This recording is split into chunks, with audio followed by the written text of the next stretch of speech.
Hello, and welcome back to the Cognitive Revolution. Today we're sharing a crossover episode that I recently did with Liron Shapira, creator of Doom Debates, who you may remember from his interview with OpenAI's Rune, which we cross-posted late last year, and which I still think, by the way, is very much worth listening to. To be clear from the jump, today's episode is not a debate. Liron did challenge me early in the conversation to be a bit more, shall we say, consistently candid about my genuine sense that almost anything could happen, from the unimaginably positive to the devastatingly negative, as we develop and deploy more and more powerful AI systems across society. I appreciated that challenge, and as you might have noticed in recent episode introductions, I have adjusted my approach to make sure that I at least mention the incredibly high stakes of advanced AI development at some point in every episode. Beyond that, though, this is a news and analysis episode in which the two of us compare notes on some of the most recent AI releases and discourse that we each found most interesting. Among other topics, we discuss GPT-4o image generation and what it means for graphic designers and related businesses like Fiverr and my own Waymark. Replit CEO Amjad Massad's declaration that he no longer thinks you should learn how to code. Peter Level's provocative claim that being an entrepreneur now has more job security than a job. Gary Marcus, who ridiculed OpenAI's latest $300 billion valuation, and why, though his AI denialism is now totally indefensible, his question as to whether or not OpenAI will ever actually pay off for investors remains a good one. Emmett Shear's new AI safety organization, Softmax, their organic alignment strategy, and how that fits into the overall alignment and AI safety big picture. A viral AI not kill everyoneism tweet about the human-caused sixth mass extinction event on the planet Earth and what we should infer from that as we consider our own AI future. Anthropic's new mechanistic interpretability paper, which I found characteristically outstanding, but also honestly kind of worry has been overstated in the understanding it actually achieves, such that it could perhaps be used perniciously in political debates going forward. And finally, how much hope we each have that effective international cooperation can be achieved either via some sort of emergent stable equilibrium or via AI governance treaties, which would be backed by monitoring and verification regimes. I had a lot of fun recording this, and I'm very interested to learn how much value you find in this format. Would you like to see more of these rapid response news and analysis discussions, or do you get enough AI news elsewhere such that you'd prefer that I stay focused on deep dive interviews and analyses? Your feedback will help shape the future of the feed, so please let me know what you think, either via our website, cognitiverevolution.ai, or by DMing me on your favorite social network. For now, I hope you enjoyed this conversation with Liron Shapira, creator of Doom Debates, as we break down some of the most interesting recent developments in AI. All right, let's do some news and social media. Connor Lay finally got a haircut. So this is Connor Lay with a haircut. This is what he normally looks like. He looks really good. I think this new hairstyle is working. It's a stock went from a peak of around 150 down to 104.05. So I'm embarrassed to say I went long when it was up 150. Like I bought some options. Like I'm kind of destroyed here. How about you?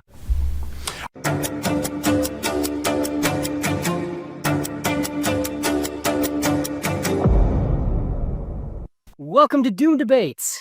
Today I've got a very special episode. It's a collab with Nathan Labenz from the Cognitive Revolution.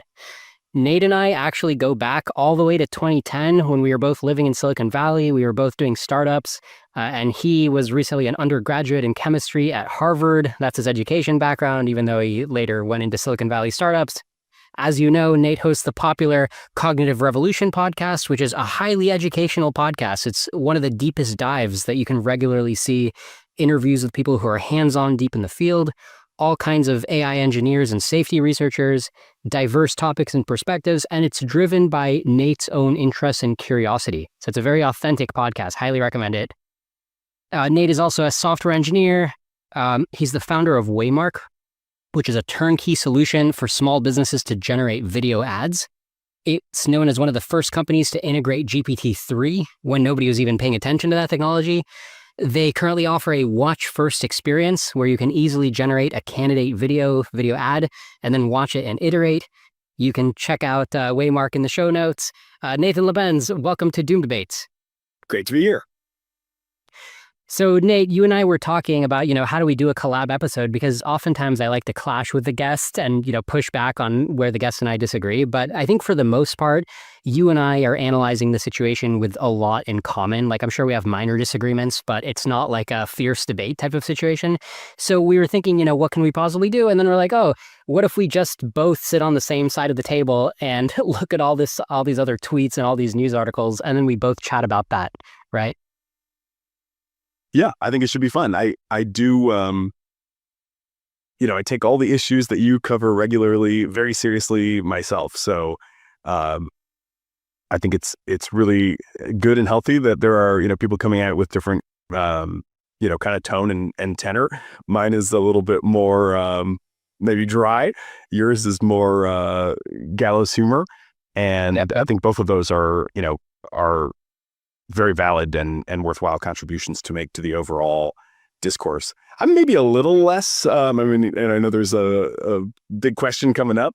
I think I'm maybe a little less confident in my, downside worries about the overall AI situation than you are, but by no means am I like, denying or downplaying the risk. It does seem like very, very substantial to me. Just, I wouldn't go, quite as far as like, feeling like it's the overwhelmingly likely scenario that we'll end up in some doom situation. Okay. Thanks for the clarification. So Nate, you're originally from Michigan, right? Yep, and I'm in Michigan now. Nice. Okay, so you basically had like a half decade in Silicon Valley. Yeah, 10 years away from Detroit, and then honestly, never really thought I would come back. But topic for another podcast maybe, but there was a revitalization effort of Detroit that included investment in startups. And I had a startup. My co-founder was also from Detroit. My wife was also from Detroit. And it was kind of a contrarian move at the time to leave Silicon Valley, move to Detroit and build a startup here. But that's what we decided to do. And we are here to this day. Nice. Yeah, so you moved to Silicon Valley and you really created the ultimate trifecta here because you became software engineer, entrepreneur, and podcaster. Doesn't get any better than those three. Yeah, I would say, and only modestly competent in all three. I would say I'm, and my teammates would certainly sign off on the idea that I've always been a sort of vibe coder kind of software engineer, like much more a proof of concept guy, like show that things can be made to work, and mostly leave the sort of production grade engineering work to others. And, I guess all entrepreneurs are to some degree flying by the seat of their pants, so I shouldn't feel too bad about that. Then when it comes to podcasting, I sometimes describe myself as the Forrest Gump of AI because just so many times in my life in a not very strategic way, I've ended up stumbling through these like important AI moments and scenes. And I've always been the sort of extra, background character. But it really has been amazing how many times that's happened. All right, before we move into our news and social media roundup, are you ready for the most important question about you that everyone wants to know? Yes, I am ready. P-Doom, what's your P-Doom? What's your P-Doom? What's your P-Doom? Nathan Labenz, what is your P-Doom? Well, I don't know if it's a cop-out to give a range, but what I usually answer when people ask this in general is 10 to 90%. And what I mean by that is basically like, I really have no idea. I think it's, very uncertain. I would put most of the weight on the lower end of that range and, kind of fall in line with like the Dario. Okay, I haven't heard that one before. 10 to 90, but most of the weight on the lower range. That's an interesting way to describe it. Yeah, and I don't really know why I'm saying that other than I'm kind of following folks like Dario who says 20%. And, it seems like there's a decent amount of things going right. And, we are talking about like a pretty extreme outcome. So did you hear Dario recently walked it back on I forgot which recent interview he was on, but he basically walked back the 2023 Logan Bartlett statement where he's like, I never really said like 10 to 25% chance of doom. I was just talking about like a big shakeup for civilization. Like he was like walking it back. Well, they've changed their messaging on a lot of things recently, and I don't love it. it feels to me like strategic communication, honestly. And my candid take on that is I've lost a little trust in Dario as a result. And I wish that weren't true. I would love, I wanted to believe in like a, squeaky clean good guy. And I'm just feeling like the level of strategicness in the strategy in these communications recently, with he who must always be named, presumably in mind as, center of the target audience for some of these statements. Yeah. I just don't like that. And it does make me sort of trust the situation or, trust what we're hearing from Anthropic leadership less than I used to. Not that much less. And they're still doing a lot of great work. And they're going to show up in our rundown. So, I still have hold Anthropic in general in very high esteem, but, a little less than I used to, because I don't feel like some of these walkbacks or like about faces are, well, first of all, they're just not like properly explained. And, in the absence of a, proper explanation, it feels like they're more sort of strategic and kind of memory holing, things that I think were sincere in the past, rather than, and like honest change of perspective. Yeah, that's a great segue into some of the tweets we have bookmarked. So I think we're going to elaborate on this theme because I agree with you. One more thing I'll give you on P. Doom though, too. One of the best things that anybody ever said to me, it was my friend Gopal, who said, we should think less about what the probabilities are and more about what we can shift them to. And so I do think, big part of the reason we have this 10 to 90%, in my view, is there is probably some amount of risk that is an irreducible fact about developing this sort of technology at all. And, I do think like the overhang arguments of if you have web scale compute and you have web scale data, somebody's going to figure out an algorithm at some point. So like we live in a world in sort of a pretty, wide range of timelines around this specific timeline where like powerful AI is probably going to happen. And so given that, there's probably some pretty irreducible risk, but then there's also the like really stupid risk that, in theory, at least would be like very avoidable. And that is the like, let's weaponize this, technology as fast and as aggressively as possible and like have a superpower race to global dominance. And, that might be not just like a little bit more risk, but like that literally could be like a 10x multiple of the baseline risk. And to the degree that I feel like I can do anything, it would hopefully be to sort of try to tamp that part down. So, that's, if I have any contribution or any impact, that's kind of what I hope it will be. This particular scenario that you're calling the stupid scenario seems like the closest one to reality. Yeah, I think that's unfortunately currently the path that we're on. And hopefully we'll get off it. But, it's right now, nobody's super, few people seem to be inclined to receive that message just yet. So just to recap what you're saying about your position. So it's 10 to 90%, waiting a little bit on the lower end. And I always say I'm 50%, but I also like that expression 10 to 90% because it just shows, look, the significant figures are low. Like when you say 10 to 90%, it's like I don't even have one significant figure here, right? Like the first digit is open to slide. But I also think it would be ridiculous to be like my PDOOM is less than 1%. I think anybody who says that is being dumb. And the fact that I think that kind of implies that my PDOOM is more in the 10. So there is some signal here. There is some information about what I think is justified to believe, that it's like in this double digit section. But what I wanted to say about your position is it's kind of similar to mine, let's say a little bit lower because you're weighting it toward the low end. But if people listen to your communications, right, if they listen to the Cognitive Revolution, I don't feel like that is a podcast where you're communicating that PDOOM is 10 to 90%. It's why I say, hey, you listen to Doom Debates. It's one of the only two podcasts that are communicating that PDOOM is high. So my question for you is, don't you think you should communicate more explicitly that PDOOM is high? Maybe.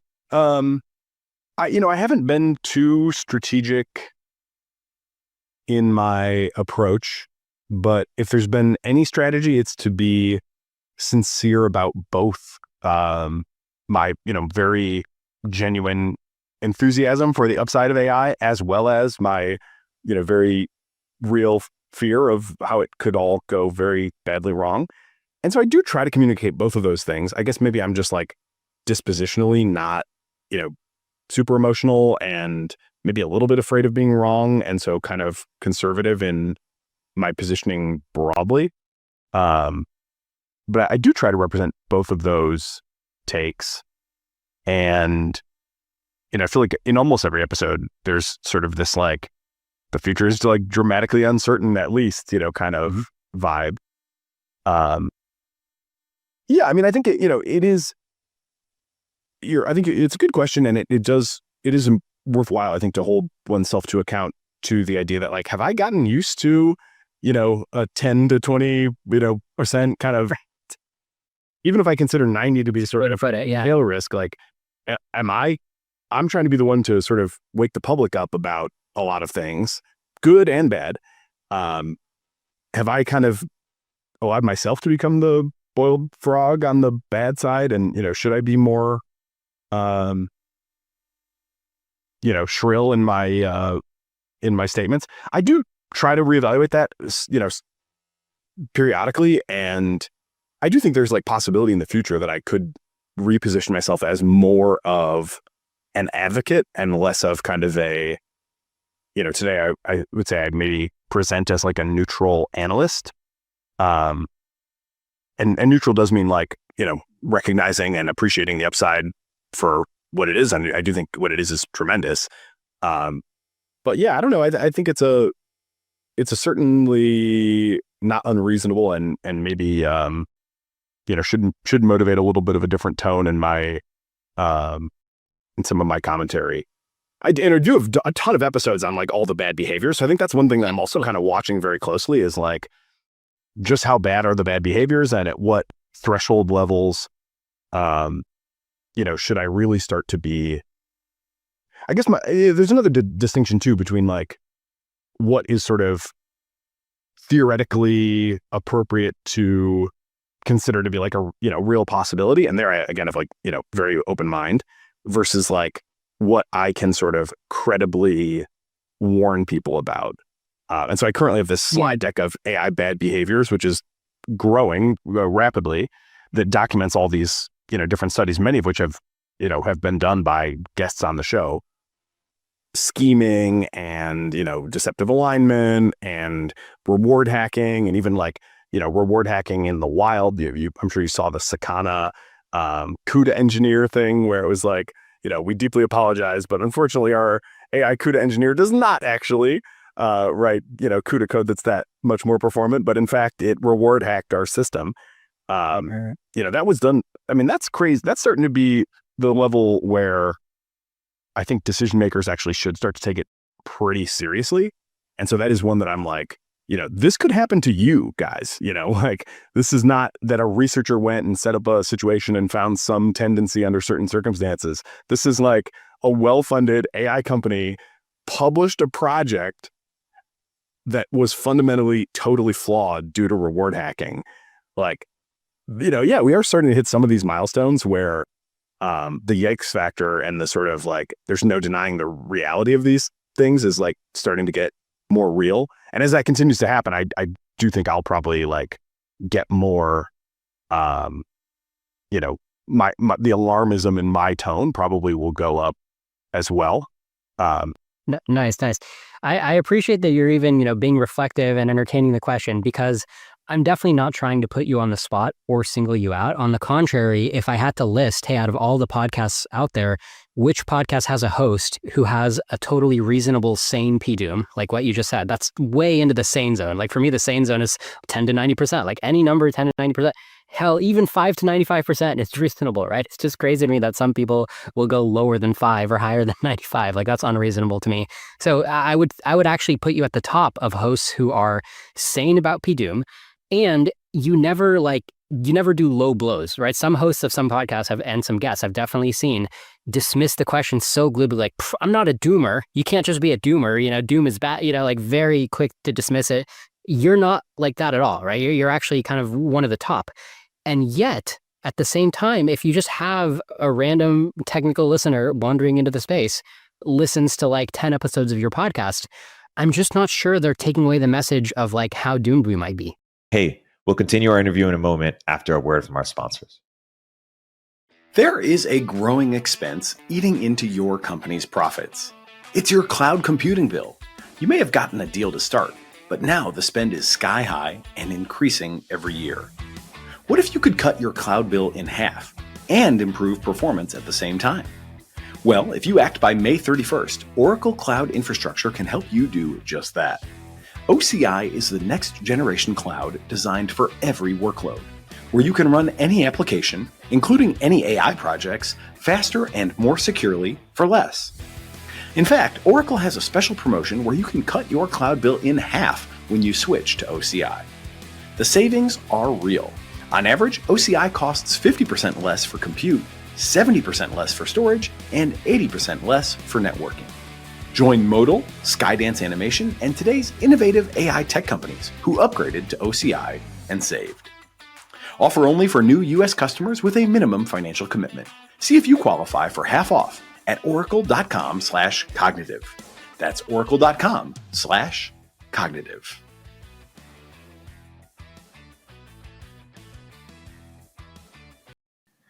Being an entrepreneur, I can say from personal experience, can be an intimidating and at times lonely experience.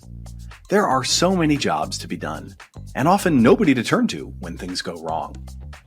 That's just one of many reasons that founders absolutely must choose their technology platforms carefully. Pick the right one, and the technology can play important roles for you.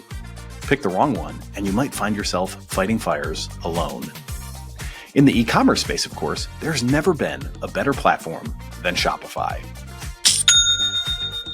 Shopify is the commerce platform behind millions of businesses around the world and 10% of all e-commerce in the United States. From household names like Mattel and Gymshark to brands just getting started. With hundreds of ready-to-use templates, Shopify helps you build a beautiful online store to match your brand's style, just as if you had your own design studio. With helpful AI tools that write product descriptions, page headlines, and even enhance your product photography, it's like you have your own content team. And with the ability to easily create email and social media campaigns, you can reach your customers wherever they're scrolling or strolling, just as if you had a full marketing department behind you. Best yet, Shopify is your commerce expert with world-class expertise in everything from managing inventory to international shipping to processing returns and beyond.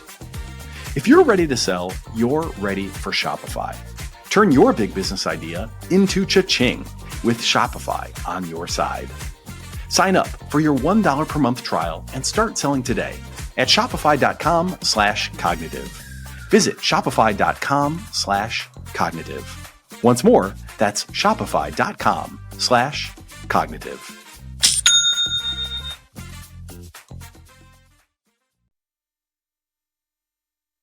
Yeah, maybe I should put a little tag on it or something. I have like a little audio outro that we append every episode that just invites feedback and thanks people for listening or something. I could imagine adding to that, like, just to reiterate as a PSA, and I might attach a pin with Tokyo to that as well. Well, I think, reminding, I do think it is, and I think people are also like definitely picking and choosing between episodes because I do 2 a week typically. And, that, yeah, I'm well aware that's like more than, the average person is going to have time for. And I do recommend people like follow a diversity of feeds and voices. I don't think, people should over-index on my perspective on AI by any means. So it is an unfortunate situation if people, pick and choose episodes and they sort of only hear one side of my overall outlook and, don't take the other part on board. So maybe a, kind of consistent reminder that like, this is sort of how I see things. And I might put a P utopia on there too, or like a P, post scarcity world of abundance, whatever. I also think that's pretty high. And I tend to think it's probably more likely than doom. Why? I can't really justify that. That maybe is just my disposition, more than like a real rigorous synthesis of all the evidence.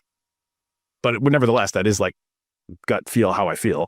But I do think we're like rolling the dice, and for me, if it's only, one of 6 chambers, Russian roulette style or whatever, like I would still be like very terrified to play that game.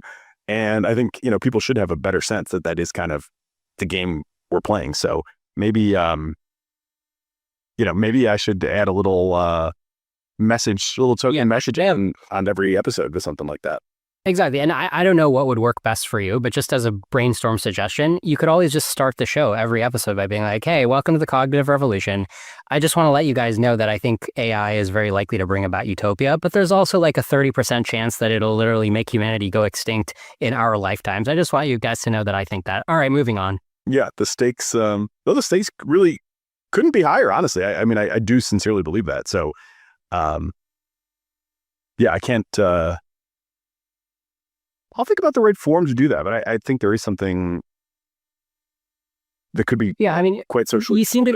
You seem to be sympathetic to the cause of like, why I'm asking this, which is just because like, I think the Overton window could use more moving, right? Like I know there's less wrong, there's effective altruist. Like I know this is now like in the water and it's like a fun punching bag, right? People know to like bring it up when they want to like go to the extreme. Like, oh my God, Eliezer Yudkowsky thinks we're all going to die. So I think the Overton window could use more moving where people like you, who frankly have like a very middle of the road, like mass appeal podcast, still make it clear that we're like pretty likely doomed. Yeah, and I am pretty sympathetic even to, outright protest movements. People have recently, while I was in the Bay Area not too long ago, back in February, folks like chained themselves to the OpenAI, front door or whatever and got arrested. And that's not going to be my strategy, and I wouldn't necessarily say I like endorse it, but I do think that that's like definitely not too radical, of an action for some people to take given the situation. I think like, if there's, I think we talked about this one time, offline too, like how to frame these questions.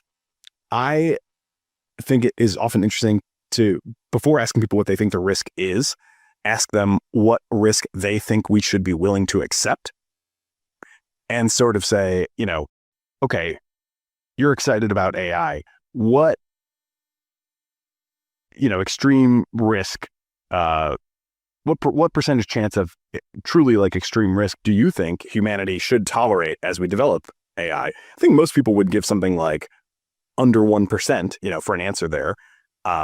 Online, you do hear people more and more that are like, well, we're fucked with climate change or whatever anyway, or we're going to have World War III unless we get AI to like somehow make peace. So, they might accept something higher, but most people will come in like pretty low. I'm pretty willing to go to 10% just because, a lot of the arguments people bring up of like, look, because when you factor in the cost of coordination, right? If there's a lot of problems with trying to slow it down, or like the alternative has a lot of problems, then a Hail Mary where it's like, look, it's a 90% chance of success. Yeah, 10% chance we all go to hell, but 90% chance this is kind of like one of the few humps that we have to get over. So there's not going to be that many of these in a row. So gambling everything on a 90% chance, to me, that's plausible. And Eliezer Yudkowsky said something similar, like he's not opposed to like a 90-10 type of gamble, or even a 50-50 type of gamble from his perspective. He even thinks that those odds are good. For him, the problem is just that P-Doom is like even higher. Yeah, and I mean, the public, though, like broadly, if they actually knew that, many people in the industry see it this way and are willing to take those kinds of risks, like would in fact, be motivated to go, protest in person at their offices. And so I think that's like, in a sense, a pretty normal and probably should be expected reaction from people who are just like hearing for the first time that, wait, you're telling me that you think this and you think that's okay, and you're like planning to go ahead and do it anyway. Like, it is a pretty wild situation, no doubt about it. Yep. Okay. Great. Well, thanks for indulging me and being such a good sport. When I'm asking about communicating P-Doom, I thought you were super nice and introspective. So thanks. My pleasure. All right, let's do some news and social media. Hey, We'll continue our interview in a moment after a word from our sponsors. What does the future hold for business? Ask 9 experts and you'll get 10 answers. Bull market, bear market. Rates will rise or fall. Inflation's up or down. Can someone please invent a crystal ball? Until then, over 41,000 businesses have future-proofed their business with NetSuite by Oracle, the #1 cloud ERP, bringing accounting, financial management, inventory, and HR into one fluid platform. With one unified business management suite, there's one source of truth, giving you the visibility and control you need to make quick decisions. With real-time insights and forecasting, you're peering into the future with actionable data. When you're closing books in days, not weeks, you're spending less time looking backward and more time on what's next. As someone who's spent years trying to run a growing business with a mix of spreadsheets and startup point solutions, I can definitely say, don't do that. Your all-nighters should be saved for building, not for prepping financial packets for board meetings. So, whether your company is earning millions or even hundreds of millions, NetSuite helps you respond to immediate challenges and seize your biggest opportunities. And speaking of opportunity, download the CFO's Guide to AI and Machine Learning at netsuite.com/cognitive. The guide is free to you at netsuite.com/cognitive. That's netsuite.com/cognitive.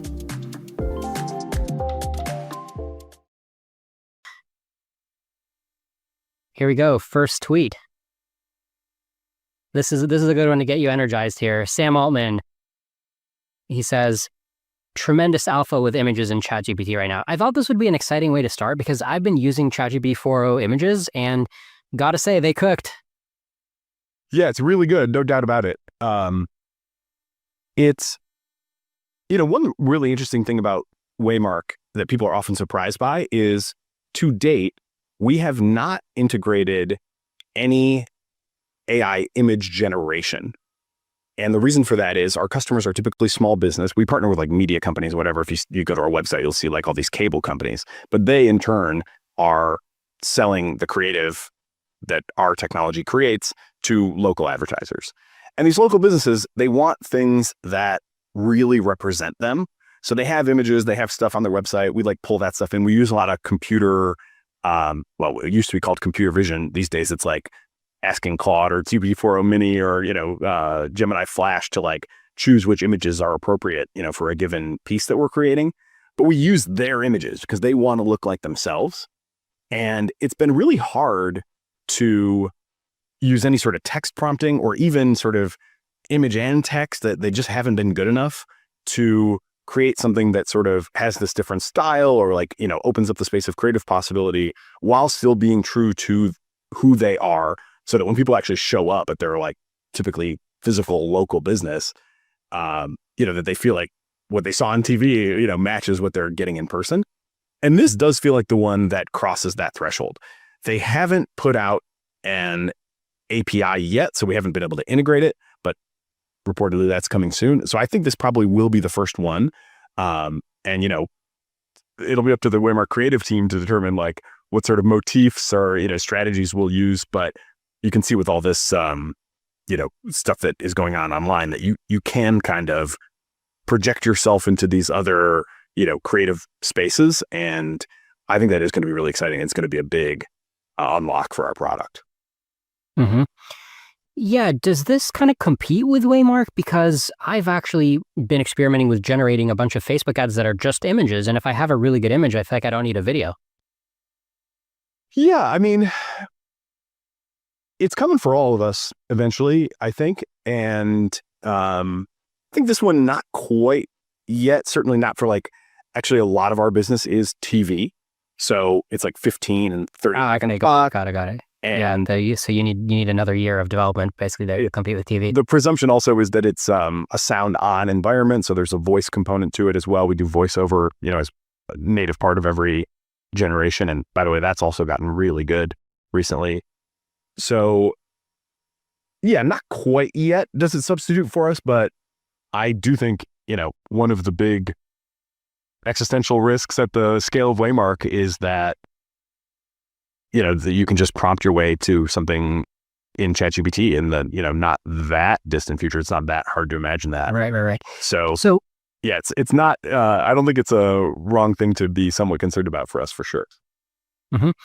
When I ruminate on Sam's tweet that there's tremendous alpha with images in ChatGPT, I think I've identified a type of alpha there is. Looking at my own company, Relationship Hero, when we're just putting up our own Facebook ads, I had the realization that like we could work with the most expensive professional marketing firm in the world, and if we ask them for an image ad deliverable, I don't think it's going to be better than what a few prompts at ChatGPT 4.0 is going to give. I think we're maxing out the quality of image ads here.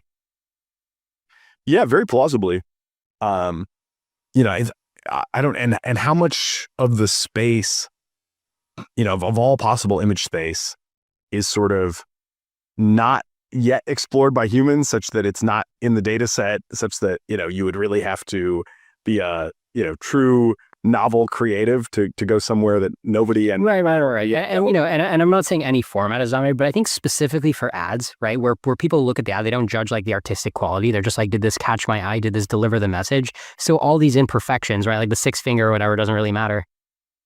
Yeah, no, I think in most cases it will satisfy, and certainly on an ROI basis, and also like, for anybody who's done substantial digital advertising, it's hard to predict what's going to win when you actually make a bunch of variations and, let the algorithm figure out what's resonant. So right. I was going to mention that, right? So a bunch of variations. So that's what I'm saying is like, so when Sam's talking about tremendous alpha, I think one of the types of alpha now is you have quality and quantity. So you could just generate 100 high quality image ads in like a short afternoon.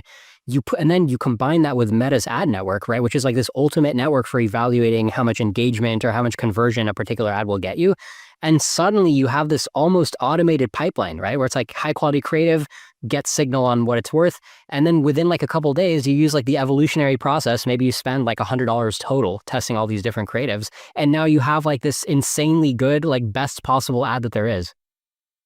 Yeah. And I think it won't probably be too long before Meta will have their own version of that right. will literally just work in the, in the ad creative workflow. Right. It's crazy. But I'll report back. I can't say we have data yet to show that this has actually worked for my company, but I did make the observation of like, look, either this will work or nothing will work, because, typically we do advertise on Facebook, Instagram, and we get like a trickle of traffic. We've never gotten like a ton of traffic. So I told my team, I'm like, listen, this is the final test. Like if this doesn't work, it just means we can give up on Meta ads. Yeah, I think that seems probably right. I mean, good, fast, and cheap, you can get all three now. So that is right. That does change things. I don't know what that means for like Adobe. I don't know what that means for, the creative workforce more generally, but it is, maybe the beginning. I mean, one story I can tell you from Waymark, this is, different modality, but we used to do, before text-to-speech, we had professional voiceover as an optional add-on service. People wanted it, but there was just no way to do it in product. So we just had it as sort of if you want this, we can facilitate it for you, but it's an extra cost and you got to wait like 2 days for it to be turned around. And then maybe there's like back and forth. And, we worked with like a really good voiceover specialist that, provided great value at honestly a great price point and was like always very well reviewed. But the volume that we're sending to that service provider today has dropped by more than 90% now that we can generate, probably still not quite as good. This is kind of the classic definition of technology disruption, right? We're offering something now that is probably still inferior most of the time, maybe all the time. Like, again, the service provider that we worked with was really good. And I remember having a conversation with them 2 years ago, and he's like, I'm worried about my future. And I was like, I think we should all be worried about our future. So, it's not just you, don't feel too bad. But it is maybe you sooner than some others. And, sure enough, even though it's still not quite at the level that, he and they used to provide, this was one main guy and a team that, kind of supported him. It's immediate. People can hear it right away. They determine it sounds good enough. It's included for free because it only costs us, a couple pennies, versus it was $99 was the human price point. And that was, by the way, considered to be a very good, price point that we were on. And we made no margin on that. We charged $99, passed it entirely through. we just wanted to provide the most value we could to customers to meet this need. But, it's really hard to argue with free compared to, or functionally free compared to $100, combined with, the speed of turnaround and the ability to just edit right there and get it done and be on to your next thing. And so, the volume has dropped by more than 90%. And, does that same thing now come to like graphic design broadly? I think it very well could. I don't know, why it wouldn't to some, maybe not order of magnitude, in the next few months, but like hard to see how it doesn't happen something like that, on, maybe one more evolution of the model kind of timescale. Yeah. So you were impressed with this screenshot. Riley Goodside tweeted, the screenshot, a fake screenshot generated by ChatGPT 4.0 of a Wikipedia article about the screenshot itself with a copy of the screenshot in the article. So for people listening on the audio, it looks like a totally authentic Wikipedia page, but it's just a rendered image. It's got, the sidebar, the title that says the screenshot, self-referential image. And then within the article is like an image of an entire Wikipedia article, right? So it's one of those recursive images, right? It's like the image inside the image. And what's crazy is this was done just typing in a prompt and then immediately just getting this entire recursive image of a Wikipedia article rendered, complete with a bunch of text in it too, like description. The screenshot is an image depicting a screenshot of a Wikipedia article, title, the screenshot. So GPT 4.0 was able to combine all of these elements on the first render, like this, and you were quite impressed by this. Yeah, I mean, I think everybody should be. If you're not impressed by this, I'd like to know why. It's, by the way, I think everybody should follow Riley on Twitter. He is consistently a outstanding demonstrator of new model capabilities. He was, at one point, maybe the world's first and only staff prompt engineer was his original title. At Scale AI, which he joined maybe 2 years ago now, a job that he literally tweeted his way into by just, providing one example after another of like what. Right. To be fair, I think he said this took him a few prompts, right? But even the fact that one reasonable prompt will generate this is insane. Yeah, I mean, he may have iterated a little bit, but in the end, it is kind of, it's a single shot. The thing outputs an image, right? And this is the image that it output. By the way, I zoomed all the way in because I'm like, wait, if it's infinitely recursive, it looks like there's only like maybe 3 levels of recursion. So I zoomed all the way in, and in the innermost level, it doesn't have like another picture. It just has like a yellow block of text that you can't read. Funny enough. Yeah, it shows you kind of there's a bunch of little, when you really start to inspect this closely, you see a bunch of little issues. There's like a bunch of words that are not words, and there's words that are like spelled wrong. And so I think it's kind of charming in that respect as well. Yeah. The deeper you go into the screenshot, the more the words are just like not words, but there's some non-words in the outer screenshot too. Anyway, it's quite interesting. I mean, it's file this under the category of like, if we knew that this was our future going back in the past 5 years ago, we'd be like, how the hell could this ever happen? Yeah, absolutely. I mean, it shows obviously real depth of understanding, and right. It also, I think, shows the power. And this is one of the ideas that I'm kind of chewing on a lot right now, of deep integration of modalities. I think a huge question, this has like kind of become a little bit of a stump speech for me, is, what does super intelligence look like? It's hard to predict, right? I mean, it's sort of, I think for many people, a very vague notion. And I wouldn't say I have like a super crisp answer, but I think one candidate answer is you take a frontier model of the sort that we are familiar with today, and you integrate in a similarly deep way a bunch of different modalities instead of, just the image modality that we're seeing demonstrated here. Like, imagine if instead of the text and image being so deeply integrated, you had text and interaction of biological molecules so deeply integrated, or right. Predictions about the evolution of a cell, like the next transcriptome state of a cell. We have seen, and there are plenty of narrow models that can do wondrous things, right? AlphaFold and many, many, many more that are developing a sort of intuition. Sometimes I call it intuitive physics for all these other problem spaces, such that they can take a DNA sequence or a protein sequence and predict how these things will fold up in 3D space, which like people can't do, or even predict how they're going to form into a complex, or how they're going to interact, or how they'll sort of cohere together around some metal, ion at the center. Like it's getting really quite amazing what these things can just sort of spit out from a little bit of data. But right now, at most, an AI can call that as a tool, can make like an API call. And this is sort of analogous to what we used to have in ChatGPT, where, the language model could call to DALL-E with a prompt. Okay, the user has asked for an image of this. I'll write this long prompt and try to capture what the user wants and get it back. But, as we just talked about at Waymark, like it never looked like them. It was never really quite what they wanted. There was this super lossy bottleneck, due to this sort of arm's length API call or tool call type structure between the language model and the specialist model that just really limited what you could get out of it. And now you see this integration and an explosion of possibility. And I think one good candidate, or at least one mental model I found super helpful for what a super intelligence might look like, is do that again for 20 more modalities. Right. Most of which we don't have, right? We do still have the image modality. Not all of us can draw at this level, but we can at least kind of visualize, and we know like what's right and wrong when we see it.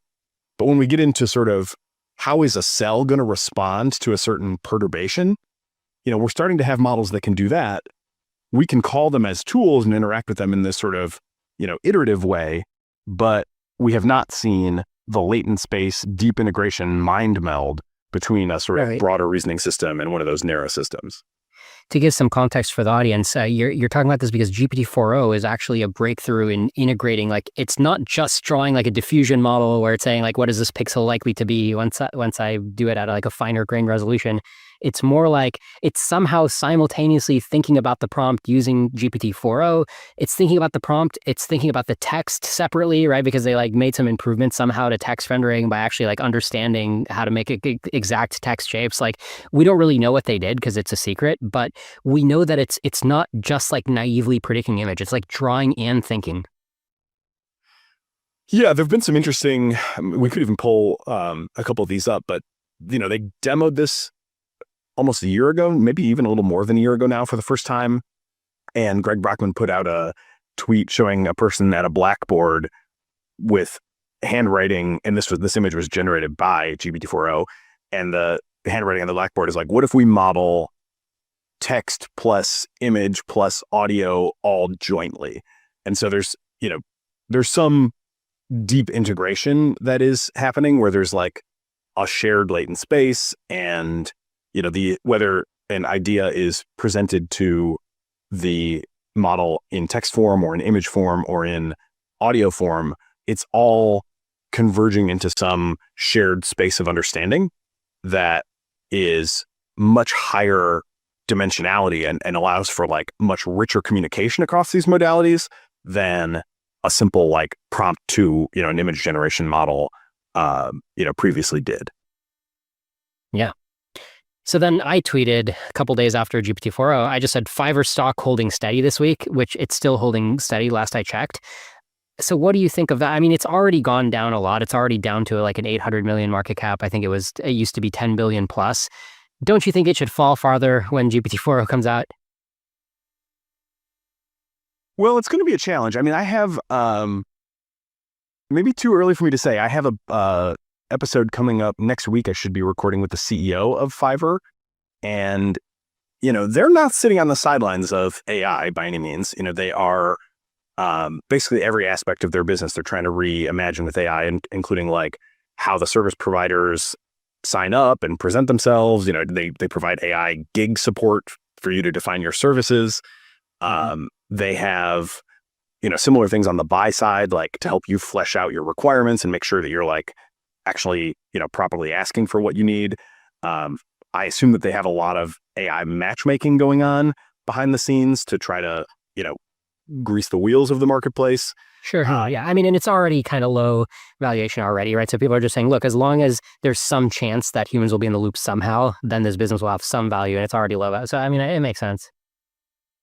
Yeah, they have an interesting thing called Fiverr Go too that I've just been exploring a little bit, which is like it'll be interesting to see how people take to this, but it's sort of things like you're a voiceover artist, they'll clone your voice and then allow you to provide an AI version of your voice where like a human, gets properly paid.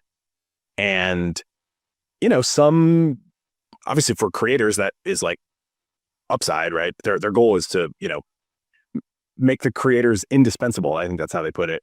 So, Right. Will people pay though? The ratio between my like original human voiceover at $99 and the like 3 cents or whatever from 11 Labs leaves a lot of room. How much more will people be willing to pay? And like, is that going to be sustainable to know that like some underlying human was, in some sense justly compensated? I don't know, that remains to be seen, but that seems to be. I will say this.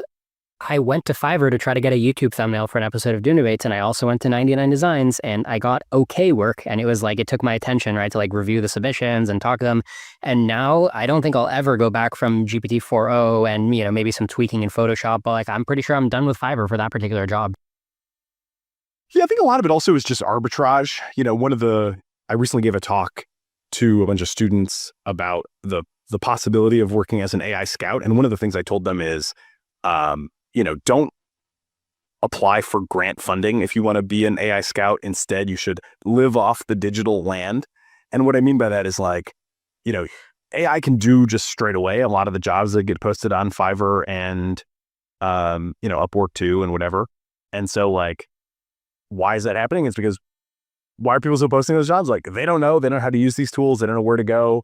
But if you do, and you can go just use AI to deliver quality work, I think prices will come down. It's definitely like a deflationary phenomenon, but at least for the foreseeable future, as like the options in AI are overwhelming, it's going to be worth it to a lot of people just to like pay somebody who knows what the right tool is to use. Like that's a lot of the work that I do commercially. I'm not like, sometimes I like come up with a, really creative or insightful solution. I like to flatter myself, but more often it's like, I just have a pretty, as close to comprehensive as anyone can maintain these days, again, if I'll flatter myself, sense of like what the tools are. And that's really what they're paying me for, is just like my knowledge of what is the right tool to use. And then, they use it and then they can sort of feel confident that like they got the best available AI option. So, a lot of what goes on Fiverr might shift toward that. But there's at least, probably still some volume there for a while. Exactly. Now, when you bring up that you're such an expert at the tools, which tool to use, I totally agree. And I think people should hire you for your expertise based on that if you're doing any consulting. But it also reminds me of, it's like, how long will this last where expertise in the tools is going to be a competitive advantage? Probably not that long, right? Yeah, no, I agree. I mean, it's coming for all of us. Yeah, Naval tweeted yesterday this image where in his mind, he's like, that classic image with the astronaut where there's an astronaut shooting the Earth and the Earth is labeled jobs and the astronaut with the gun says AI, like AI is killing jobs. And then there's another astronaut behind him saying AI jobs, right? So you can get a job where you can like work the AI and that'll actually defeat the AI, like AI jobs gets to shoot the AI. But it seems to me like you want to add another astronaut behind AI jobs saying AI again, right? Because then AI will just learn how to do the AI jobs. Yeah, I totally agree. I mean, I think that, I hope that what I'm doing, first of all, there's a question of timeline. So like, exactly how fast does that happen? I tend to talk about the shorter range of the timelines that I actually believe. So if you said like, when does transformative AI arrive for some definition, I might say, 2 to 5 years might be my like 80% confidence range. But I usually kind of try to think and talk more about the 2 years just because that seems like, better to put that time pressure on myself than, and play for that. And if I have more time, like great. I hope that what I'm doing, and I think that what like other AI scout type people would do over these next couple of years is, is an AI job that might be really socially valuable, because I think we just have a lot of work to do to like characterize the AIs, and just know what's going on with them broadly.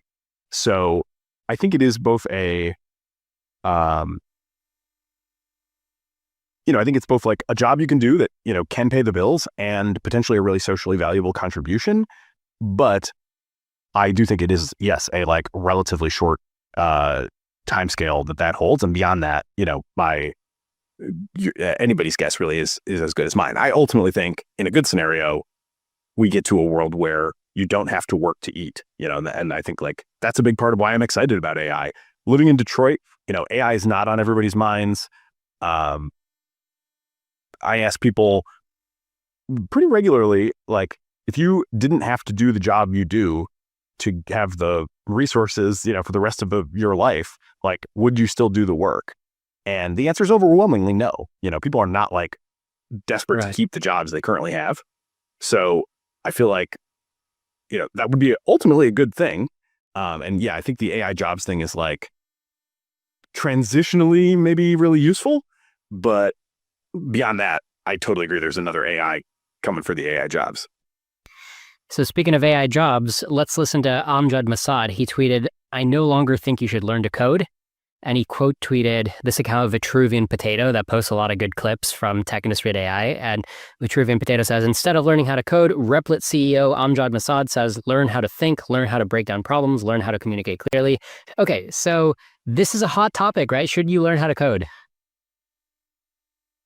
Yeah, my twist on this is I tell people you should not be afraid of code. And if something you want to do, including like, living off the digital land as an AI scout, making money on Fiverr or whatever, requires some code, you should be very confident that the code that's required won't be, if you're willing to put in, any modest effort, a fundamental barrier. Like anybody can get over that barrier today. I do think, it's my sense right now is that the market is tough already for junior developers. And I feel like in general, what I'm hearing from most people is a lot of denial and cope. I definitely expect we're going to see a lot. And one of the arguments is like, well, when something becomes more valuable, you want more of it. So, this is all very empowering to software developers. They're going to, be able to create so much more software. We need more software. That's why it's been in such demand. So there's going to be, more and more demand as they become more productive. I think that like logic holds for a little while, maybe.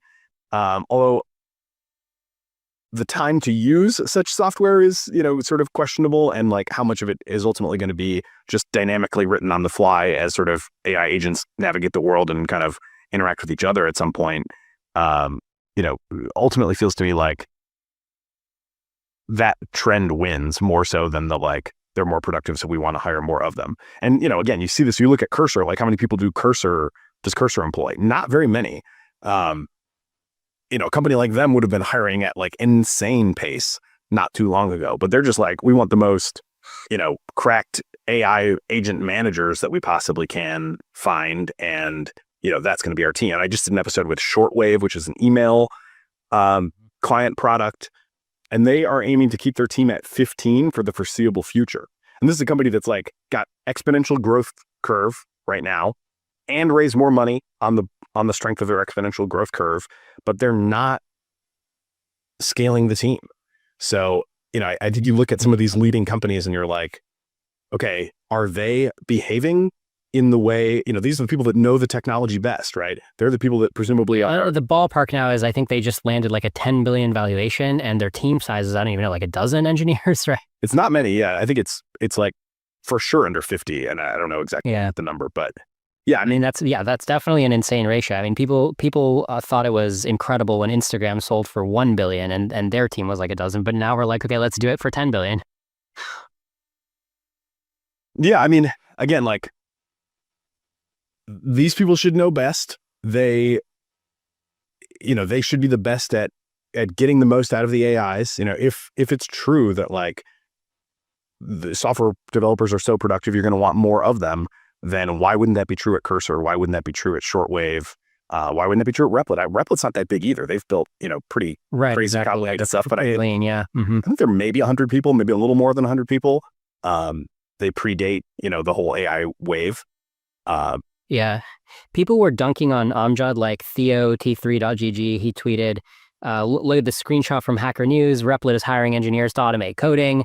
But people were pointing out, look, Amjad isn't saying he doesn't need to hire a software engineer today. He's saying that like in 4 years or whatever, right, by the time you finish college, is he still going to be hiring engineers? Maybe not. Yeah, and I mean, it's just a question of number, right? Like society has told people for the last decade that, you learn to code, it's a path to a good income, stable employment. It's the surest ticket to the American dream. And so much so that I've always thought of it as such, right? I think that's been like a pretty good source of my self-confidence, is always knowing like, look, I can always code, right? So I can always park myself like anywhere in the world with a laptop, right? And yeah, it has been true. Like a surprisingly high income, right? And I feel like in the back of my mind, it's always been a source of confidence. I think it has been true. I think it's been questionable sometimes when it's been like, if your job gets, eliminated, you can always learn to code. I don't know how realistic that's been for a lot of people that have kind of been sold that. But that's maybe a different question. But now it's like, right. I mean, happening again. That's the problem is, right? It's not true. It's not true about every citizen, right? It's like I'm cognitively fortunate or whatever, right, to have that like highly technical, or one might say ASPE mind. Yeah, and it seems to me that we might be headed for a situation where, to just very roughly, these are not meant to be like literal numbers by any means, but maybe we'll see 10 to 100 times as much software built by 10 to 20% as many dedicated humans doing, most of the high-end work. And, probably what we need in those humans is like the deepest, hardest core experience possible, because those are the things that the AIs struggle with, the things that the, boot camp grads are learning, of like how to create React components and, make front-end UIs. Like that's being commoditized very, very rapidly. And like full stack RAG apps, or not RAG, but full stack, CRUD apps, like that's also being commoditized very, very rapidly. When you're talking about, deep tech, hard software, that's not being commoditized so much, but how many people work in that line of work? My guess is the numbers go down. And, wish it weren't so, but I don't know how to see it another way. Yep. Okay. And then let's see. So then Rohit Krishnan, on the subject of AI unemployment, he tweets, considering AGI is coming, all coding is about to become vibe coding. And if you don't believe it, then you don't really believe in AGI, do you? And then Ethan Malik replies, interestingly, if you look at almost every investment decision by venture capital, they don't really believe in AGI either, or else can't really imagine what AGI would mean if they do believe it. Yeah, or else just have to deploy money somewhere and, would rather continue to deploy as if no AGI than like return the money to, investors. I'm not sure. I'm sure it's a mix, but I do agree that like most of the venture capital investments I see today feel like they're going to zero, because, or at least not zero, maybe too strong, but like seems like it's going to be hard to achieve venture returns when the AI platforms just seem like they're going to be sort of the black holes into which everything is going to collapse. Yep. Now here's my candidate for best tweet of the week. Peter Levels says, being an entrepreneur now has more job security than a job. I think I agree, right? Because like when I see unemployment, like yes, there's robotics, like maybe plumbers will be the last ones to be replaced unless it's a teleoperated robot. But like putting robotics aside, right? Putting like physical world stuff, like oh, you got to climb a tall pole, right? That'll be like the last job in order to like do a repair. Putting that aside, if you just look at, let's say, white collar work or work at your laptop, it does seem like the tide is rising. And I think I'm on the same page as Peter, where like entrepreneur is going to be the last one standing, because it's like by definition, it's just like the ability to know where to scurry to like be able to make the next chunk of money. Yeah, I think that seems apt. I mean, it's again, I sort of feel like we need to start to wrap our heads around a new social contract. We can't all be, entrepreneurs scurrying around looking for, change in the couch of the broader AI economy. And I mean, you and I are, to be honest, in a pretty good position to be like that, right? I mean, we're kind of good candidates to be like the final scurriers. Yeah, I mean, I'm certainly much less worried about myself than I am, many other people who, don't have the sort of generality of skills, or, just kind of aren't as accustomed to like taking on whatever random, thing happens to be next in front of them as I've become over, years as an entrepreneur. So Right, but I'm becoming a little bit of a coding boomer because now that I'm using Cursor, I'm not using the very latest, like I'm not using Windsurf or CodeBuff, Y Combinator company, but I'm using Cursor, and I still am manually editing my code line by line. Like, yes, I accept suggestions, but I'm still manually editing line by line. And my understanding is that the kids these days, they try to be hands off, right? So they try to just entirely just talk to the editor, right? And I think even Andre Karpathy is trying to do that now, right? So I haven't done that yet. I'm like nitpicking at the individual characters of my code. I'm like a boomer. yeah, well, you're probably a better coder than I am, and that probably does play into it. You probably have a higher sense of like craft and, pride in the work. Interestingly, I'm more precious about my writing, and I'm much more willing to engage that way with code. So I do like the writing task that I do most often is an intro to the cognitive revolution, and I do use AI to generate the first draft of that. I try to use AI in everything I'm doing just because I need to find ways to do it, if only to learn, even if it's not useful. Increasingly, it's almost always useful. So I context stuff Claude. My best solution is still a pretty simple one. Just collect a bunch of previous essays, and initially I was writing them totally from scratch. Now they're like the refined versions of what Claude has given me. But paste those in there as examples along with the transcript, and I just say, adopting the style, tone, voice, and perspective represented in the essays, write a new one for the attached transcript. And then sometimes if I have other things on my mind, that the model is obviously not going to know or not going to be able to guess, that I indicate that as well and have it write it. When I do that with code, I'm always like, sometimes it'll get it wrong enough and I'll be like, okay, that's not what I meant, do something different. But I almost never edit at the line level. If I flatter myself, I would say that's because I'm, good at staying in touch with youth culture. But then when I look at my behavior on the writing side, I'm like, maybe it's just that's where I have developed like a sense of identity and pride in the details of the output. And I'm not sure that really even matters to the audience, frankly. I think like a lot of times I probably could just read what Claude wrote and everybody would be fine. But I care. And so I do go through and edit and, keep decent chunks of what it wrote, but also like massage and, refine word choice and try to make it truly my voice. And so maybe it's, maybe there's sort of a almost disadvantage in adopting technology in some ways where you feel like you have a distinctive voice that you care about and want to maintain versus in areas where, like for me with code, I've never cared about, the details, the craft. For me, it's like, make it work, move on, and so, yeah, I'm in the camp of basically no line edits on the code side, but still haven't been able to get over my own, preciousness on the writing side. Totally. When I'm using these tools also, I think back to the first decade of my career, we used to not even have Prettier. And I know there were like fancy IDs that would indent your code. Prettier is like you save your file and it automatically indents your code. I used to spend a good amount of brain cycles thinking about my indentation. Yeah, I mean, syntax errors were not always, necessarily super easy to find. Like even just color. I'm old enough to remember, color highlighting being like at one point. Right, yeah, like editing a notepad where every character is white. Yeah, you don't even have like the highlighting the parentheses or whatever. Yeah, I think those tools did predate my start in coding, but I didn't necessarily know about them at the very beginning. So yeah, it's to say we've come a long way is obviously a major understatement. Yeah. All right, so here's Gary Marcus. He is known for not being that impressed with AI progress and thinking that we have, more than a decade before the singularity, which is like the pessimist view now. So he recently tweeted, "Breaking, SoftBank is valuing OpenAI, which has never turned a profit and which faces increasing competition and price wars, at $300 billion. That's more than the market cap for Chevron, Salesforce, Philip Morris, Cisco, Wells Fargo, IBM, Merck, McDonald's, General Electric, PepsiCo, and AT&T.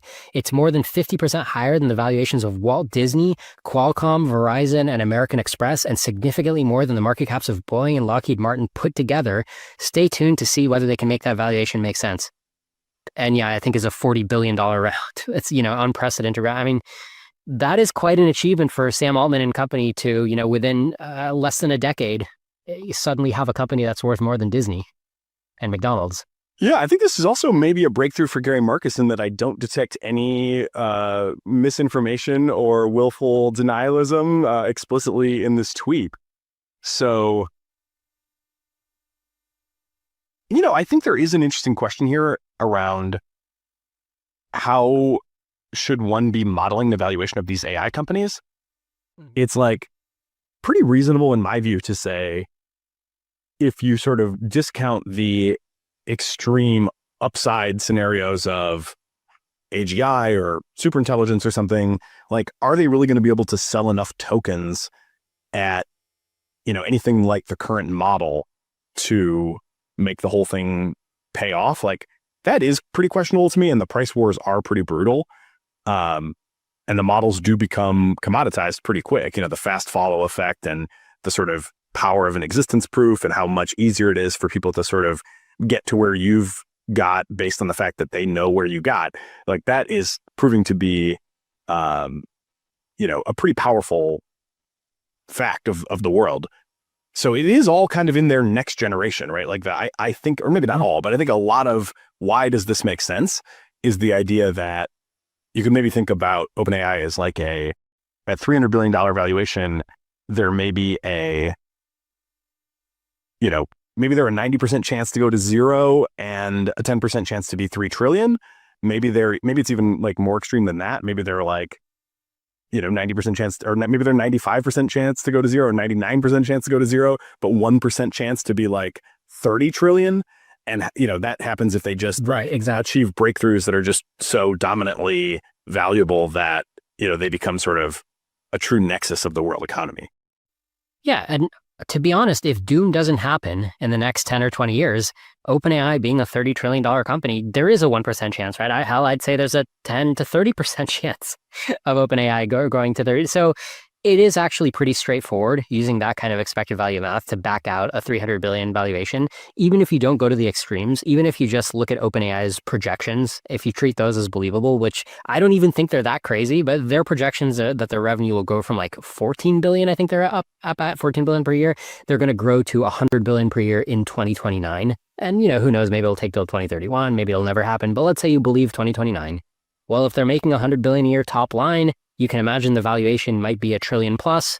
So if it's 300 billion now, you're basically saying, hey, there's a pretty good chance that in 4 years it'll triple the valuation, which is pretty standard for a venture capital type investment. Yeah, and I think one other thing to kind of keep in mind too, as we think about certainly OpenAI, and I think honestly most of these frontier companies, is they don't really care about the money. It's not really about the money for them at all. Like, OpenAI Power. Yeah, and I think I tend to model Sam Altman as like wanting to be a hero. I do think at this point most of the engineers do care about the money. Like, I'm sure they have other visions too, but I mean, look, how could you not? I mean, I'd care about the money to some degree. Yeah, I mean, I think they care about the idea, and I'm sure that like a lot of individuals, with vested stock have probably taken some money off the table in this round. And like, I'm sure that they care about like, buying a nice house in San Francisco and whatnot. But, Sam Altman has said publicly once, quite clearly that I saw, I don't care how much money we burn. He's like, I don't care if we burn 5 billion, 50 billion, 500 billion. We're making AGI. It's going to be expensive. It's going to be totally worth it. And I think that basically is the right way to think about them. Is they're much more focused on transforming the world than they are about making their own balance sheet work. It doesn't really matter. Certainly Altman is like already very wealthy. I don't think he really cares about that. I think he wants to be a hero in the history books. Possibly like personally live forever, and whatever his like personal bank account is between here and there, I think is like not a really driving. Yes, I agree that it's missing a lot of the picture to be like Sam Altman is doing a big cash grab, right? I think there's definitely more to the story than that. Okay, so next Gary Marcus tweet, he says, looking like the market is finally over the AI hype, and he's got a chart of NVIDIA. Over 3 months, the stock went from a peak of around 150 down to 104.05. So I'm embarrassed to say I went long when it was at 150. Like I bought some options. Like I'm kind of destroyed here. How about you? I don't trade at all. I participate in one little investment club with high school friends of mine, and I've made like one stock recommendation all time, which was NVIDIA like 2.5 years ago.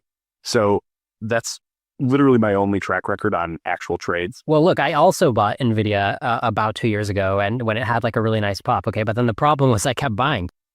Right? It's all about, it's so easy to think you're a genius in the market and then screw it up, right? It's like exit and you got to know an exit. It's too consuming for me. I played poker in college, and the biggest lesson I took away from that is like, it's just not a healthy lifestyle for me personally to have a sort of intensive daily activity where there's like a single number, that I look at the end of the day where I'm like, oh, fuck, I'm down, whatever percent today. Like, I'm terrible. The swings of it were just not healthy for me to.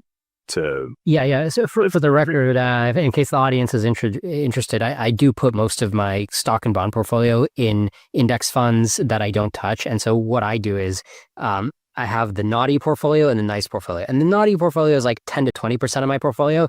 And I basically just only check that. I don't even want to open the other portfolio. And it's worked reasonably well for me. Like, is my total return going to be as high as if I just had the entire nice portfolio? Probably not, but it's been a pretty good combo for me.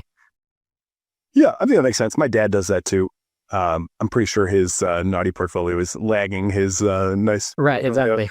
But I can definitely tell you my naughty portfolio is lagging. And there's been moments where I thought I was a genius, like NVIDIA, Tesla, but at the end of the day, it's lagging. Yeah, I mean, I think, to respond to Marcus, I was just at the NVIDIA event a couple of weeks ago in San Jose. I would say the hype is going full steam. He should not, maybe Gary Marcus's job of professional AI denier will be the last to go. I think the AI, hype will continue for the foreseeable future. And, I would interpret this chart as more just part of a general contraction due to fundamental uncertainty in the global economy, due to, again, he who must always be named. And I'm sure, Gary Marcus at another moment also would happily blame that guy for, bad developments. But this, this seems to be more of the story than the AI hype being in any sense over. Yep. Yeah, that's fair enough. All right, look at this one. Lethalintelligence.ai. This is actually my friend Michael. He's tweeting about how Connor Lay finally got a haircut. So this is Connor Lay with a haircut. This is what he normally looks like. Before, after. He looks really good. I think this new hairstyle is working. Yeah. I mean, I guess one interesting question here is, to what degree people should sort of moderate their presentation to try to appeal to a mass audience. Certainly, I have had the thought, and I imagine many people have, not just for him, but including him and for some other, notable AI commentators like Fedoras. Yeah, maybe just, try to be a little more presentable. I don't know, though. On the other hand, I don't know. It's a big world. There's plenty of... I mean, I'm certainly on that train here with Doom Debates, right? I mean, I've got a relatively good background setup. I try to wear upscale casual, and I always encourage guests, especially when they want to come debate. The advice I always give them is, look, if you wear nicer clothes, it's just going to give you an advantage where people think your arguments are better. I mean, I could probably take that advice. As you can see, my get-up could definitely stand to be improved, but yeah, I don't know. It's in some sense, it's probably ideal if Connor gets a trim. On the other hand, I think he's a pretty effective communicator, and he certainly is invited on a lot of good channels, and he's been on the BBC quite a few times from what I understand. So it does seem like what he's doing is working for him, and I guess if there's any reason to think that like ideas still matter in today's society, for all of the sort of dysfunction we have in the public discourse. Maybe you can find that cause for optimism in the fact that, somebody who presents as he does is taken pretty seriously, right? I mean, he is invited on by mainstream media. So, maybe he'd get even bigger mainstream media spots, or maybe he'd, land better with, more, middle of the road people with a different haircut. But what he's doing does seem to be working for him. Just to clarify for the audio listeners, this is an April Fool's tweet. So first, it looks like Connor got a haircut, and he actually looks surprisingly normal and presentable. And then in the next tweet, you see what he normally looks like, and the original account is saying, "Sorry to disappoint, it was an April Fool's." John Sherman actually asked Connor to his face. He brought him up on the For Humanity podcast, and he was like, "Connor, you're such a good communicator. Why can't you just look more standard, right? Like present yourself in a more standard way so that you don't set off people's like weirdo detector, right? With your hairstyle, like super long hairstyle." And Connor was like, basically what you said. He's like, well, this is kind of an iconic look for me, and it's just what I like, and I think it's working. So maybe he's right. I mean, there's definitely something to being iconic. Like once people recognize you and they know you for something, maybe you just want to stay with that brand. I don't know, but I will say that I personally I'm happy to take any advice on how to look more mainstream. And, I want to eliminate the objection of like, well, Liron looks weird, right? So I want to blend in with the normies. I don't have any feedback for you. I think you, as far as I can tell, you're blending with the normies. Nice. Successful deception. All right. What do we got here? We can head to... we could do this one. I think this is pretty interesting. Okay, so the AI Not Kill Everyone is a Memes account tweeted, "The sixth mass extinction. What happened the last time a smarter species arrived? To the animals, we devoured their planet for no reason. Earth was paperclip by us. To them, we were paperclip maximizers. Our goals were beyond their understanding. Here's a crazy stat. 96% of mammal biomass became either our food or our slaves. We literally grow them just to eat them because we're smarter. We like how they taste. We also geoengineered the planet. We cut down forests, poisoned rivers, and polluted the air. Imagine telling a dumber species that you destroyed their habitat for quote-unquote money. They'd say, what the hell is money? AGIs may have goals that seem just as stupid to us. Why would an AGI destroy us to make paperclips?" And the post goes on, but you quote tweeted and you said, "A profoundly underappreciated point." Yeah, and I think maybe if there's one extension to that point that I would highlight, it's that we did all that basically by accident, or at least with no high-level coordinated plan. This was just the result of people going about their business, and kind of fanning out and like trying to carve out a decent life for themselves in, whatever environment was currently the frontier as we sort of colonized the globe as hunter-gatherers, and then gradually established civilizations all over the world as well. And, now we're here. It's like, I think people who sort of take the, obviously the paperclip thing was always, meant to be a little bit of a caricature. I think that is fair to say. But I think people who sort of dismiss it as, just ridiculous should really take more time to think about our own history. We have accidentally caused a mass extinction. We regret it as we are doing it. We have organizations within society now that are, fully dedicated to preserving endangered species, sometimes even specific endangered species, who put like fanatical energy behind this. And yet it still continues to happen. And most of the time it's not, occasionally it was also like, I mean, never was it sort of a master plan, almost never.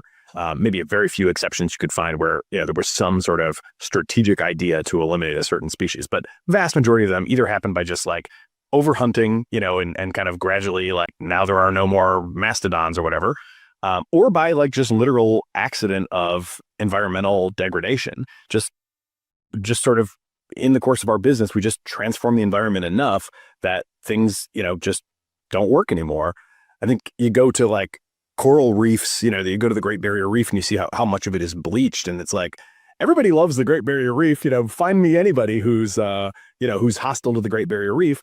But it turns out, you carbonate the water a bit, it gets a little bit warmer, and next thing you know, like the coral can't really survive there in the way that they used to. So I think, my model of, and it's not even a model, but my sort of, the way I try to think about how X risk could manifest itself is basically just that there's a incredibly vast space of possibilities. And, a lot of those are incompatible with human survival, certainly flourishing.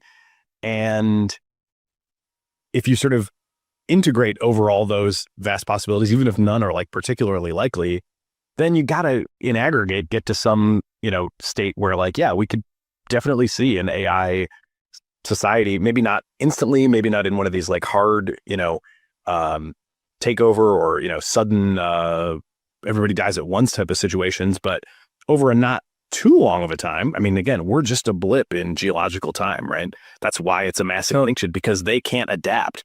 The speed is the thing, right? We are changing the environment faster than they can adapt.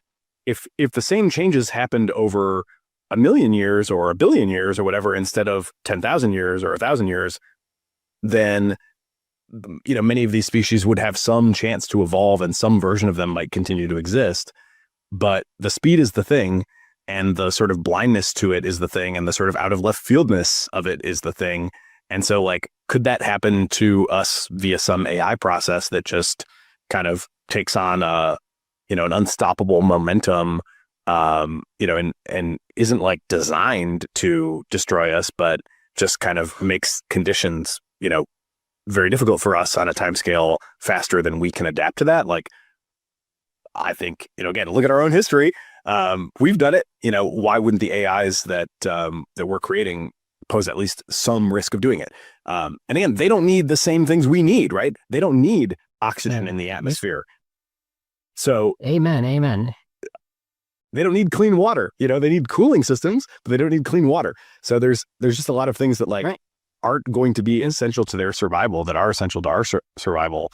Exactly. And I always like to point out also though, like a computer chip is not also simultaneously trying to maintain cellular life. Like when you think about how pathetic the brain is, every neuron also has to do double duty as like a life form. It's pretty ridiculous. Like there's very little specialization of labor there when you take a cellular life form and try to also make it think. Like we did it, like nature did it, but it's like, it's a weird situation, right? It's a kludge. Yeah, I think your previous episode with Andrew Critch was quite interesting. I think he's a very interesting thinker in emphasizing longer term doom scenarios as opposed to short term. I mean, he of course doesn't dismiss or downplay the short term loss of control style doom scenarios either, but he's shifted his attention to longer term doom scenarios. And, he will obviously describe his own work better than I can, but the sort of possible decoupling of the human economy and the AI economy, and the need to sort of create a protected class or a protected set of industries or, types of activity that humans depend on that AIs don't. And he includes in there like healthcare, which is what he's, specifically working on, and education and protecting the environment. Right. Like the AIs don't need any of those, but we do. Exactly. Yeah. And he's, in most circles would pass as a doomer, though. I think he's maybe not, I don't think he's quite into the 90s, but, he definitely takes all this stuff extremely seriously. Yep. All right. Somewhat related. So a couple months ago, Beth Jesus tweeted the speech by J.D. Vance.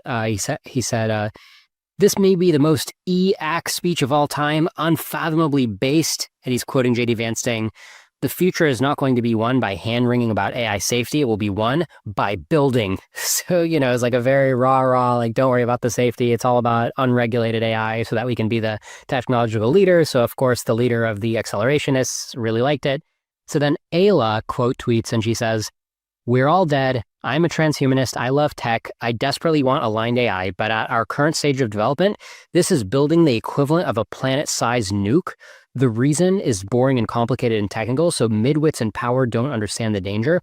So I agree with Ayla on the sentiment of like we're all dead with high probability, right? Not 100% probability, but like very significant probability. Like we don't seem like we're slowing down doom. I agree with her on that. I did actually disagree with the last part where she said the reason is boring and complicated and technical, so midwits in power don't understand the danger. I don't actually think the reason is boring and complicated and technical. I think the reason of like building a smarter intelligence is dangerous is actually pretty simple and intuitive. What do you think? Yeah, I think so. It's strange that people, I think the average person does seem to get it pretty intuitively. And I think, it is worth keeping in mind for everybody who's, sort of in the AI comms and, narrative war arena, that the public at large is intuitively pretty skeptical of this stuff, is like pretty primed by, narratives that they've seen, Terminator and otherwise, to think, geez, this like could go very badly wrong. And obviously people can, criticize the quality of those narratives, but I think that most people do have a pretty intuitive sense that if we build a super intelligent AI, like that's a dangerous thing.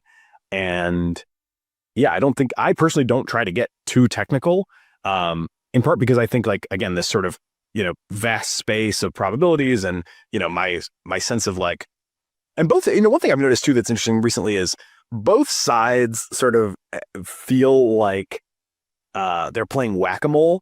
Everybody's is sort of asking them, well, give me like a concrete scenario where this goes so badly. And, then it's like, oh, well, I don't really buy that scenario. It's like, well, yeah, but there's like an infinite space of scenarios and I'm just kind of picking out one. I don't think that's actually particularly likely either, but I think it's sort of, it's an attempt to represent a super broad space that's like super diverse.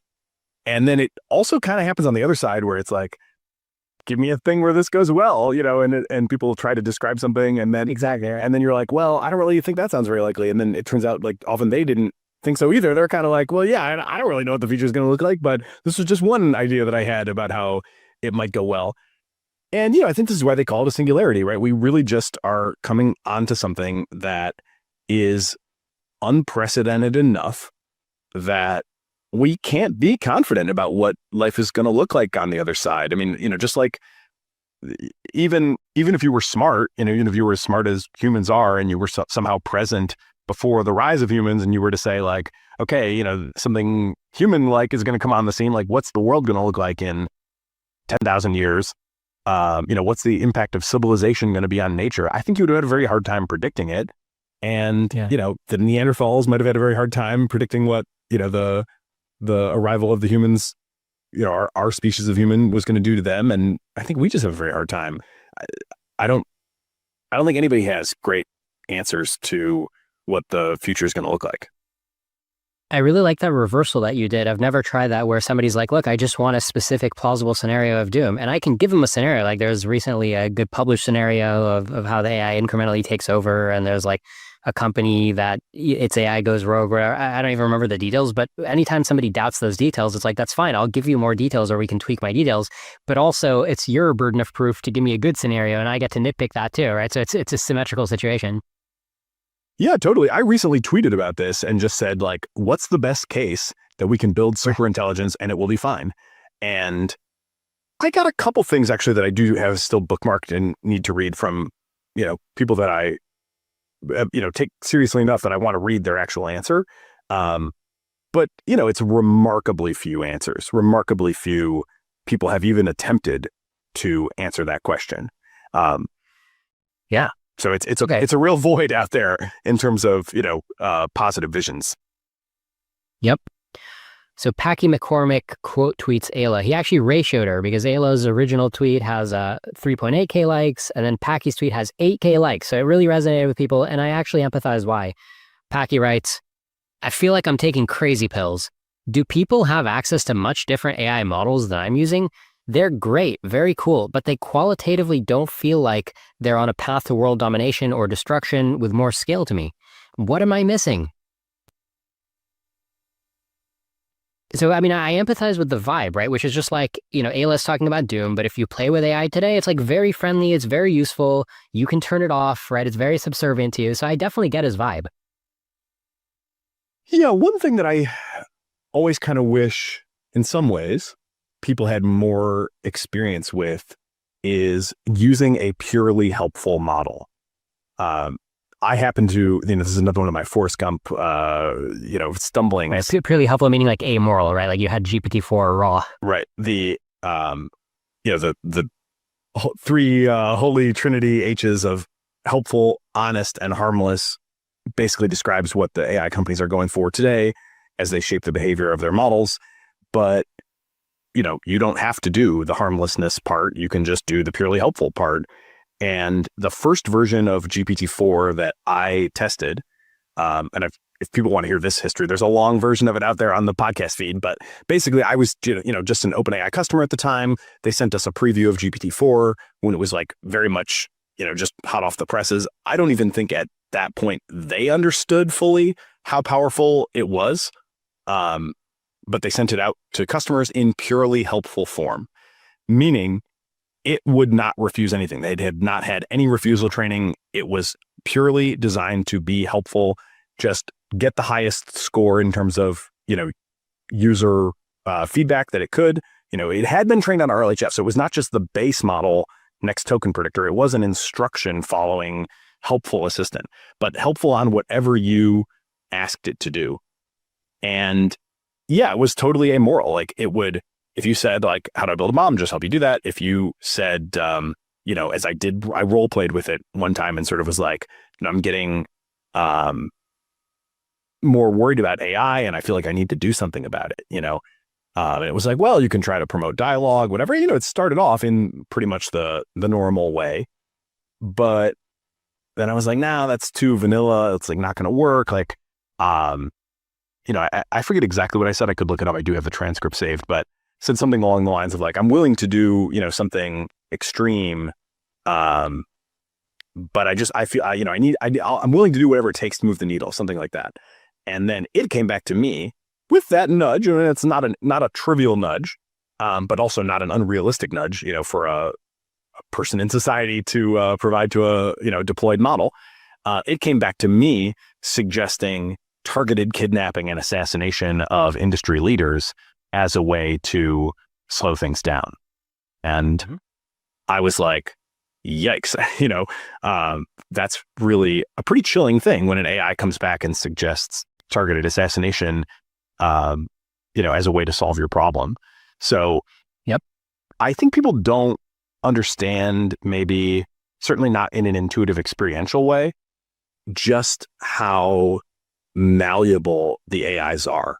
And the range of AIs that they've interacted with is like infinitesimal, in the space of like possible AI disposition. There's a version of AI, which is actually the default version, which the vibes are pretty different, as you'd say. Yeah. And even, again, I think the space is just huge. The vibes from the original GPT-4 early were initially the same. Like if you just came with benign prompts and, you acted normal, then it would act normal and you would have very normal, helpful interactions with it. And you could, if you were just a well-adjusted, productivity-oriented user, you might never have seen, any of these things. But right, I talked my way into the Red Team project. And so we were, meant to look for things. And, it didn't take much to tip it over into another direction. And then as we saw with the fine-tuning thing too, you can get all sorts of just crazy things, even by accident. So that, that would be my answer. What is Packy missing? He's missing how much work has gone into narrowing the behavior of the current AI systems and how, frankly, well it has worked, and how easy it is to end up with an AI that is either totally amoral or even actively evil. And, if you talk to those for a little bit and you imagine them being more powerful, then it's not hard to imagine how they might be on a path to world domination or destruction. Mm-hmm. Yeah, I think the other thing he's missing is also just the difference between the present and the future that we're scared of, right? Because I think we agree that even if you took the model today that's the most amoral with the worst vibes, it's still not that bad, right? But it would feel to me like it was on the path. I think like, I don't know exactly what's going on in this next tweet below where he says getting a lot of, quote, you don't understand exponential curves. And he, claims that he does understand exponential curves. He loves drawing. Yeah, I think what he's saying here is that he's like, okay, well, I do think that it's important that people are drawing the exponentials and they're making the claim because it's like a claim that we have to consider, but we also have to verify to make sure we're still on the exponential. I think that's the point he's making. Yeah, so I mean, I guess broadly there's like two questions here. One is like, are the AIs going to get a lot more powerful? That obviously is required for utopia or dystopia. And then the other question is like, if they do get a lot more powerful, how easy are they going to be to steer / how easy would it be for somebody to like fall off the narrow path of good AI behavior? And I think what I and others on the GPT-4 Red team experienced shows that like, it is in fact very easy to be building like a very useful AI that is not on the path to, reliably safe, pro-social behavior. Right. I think the element of just power also plays a really big role. Like, imagine you had a humanoid robot. And the humanoid robot, you have a version of the humanoid robot where it only weighs like 15 pounds. And it's, its body parts are like just kind of light and hollow. And it's only like 4 feet tall. And you're like a fully grown adult male. And imagine that robot is like misaligned in many ways, but even if it tries to like take a knife out of your kitchen and stab you, it's just gonna like mess up the stab. It's not quite powerful enough to do it. So your daily experience of it is like, oh, it's smart enough to even know not to try to stab you because it knows it's not gonna work. And also, even if once in a while it does malfunction and stab you and you just wrestle it down, and it's just like this little rascal that it's not a problem to live with. But the next version that's coming out is going to be like 7 feet tall and extremely strong and weigh 200 pounds. And also like, can do like jump kicks, right? And knows martial arts. Yeah. And I mean, I think also that analogy suggests another thing that he might be missing, which is that these things are going to be embodied in the real world and potentially in our homes in the not too distant future. So like, a common objection is like, well, yeah, okay, the AIs might get really smart, but they just like live in a computer, and how are they really going to interact with the real world? But another thing that I saw at the NVIDIA event was like humanoid robots walking around, untethered, pretty stable on their feet already.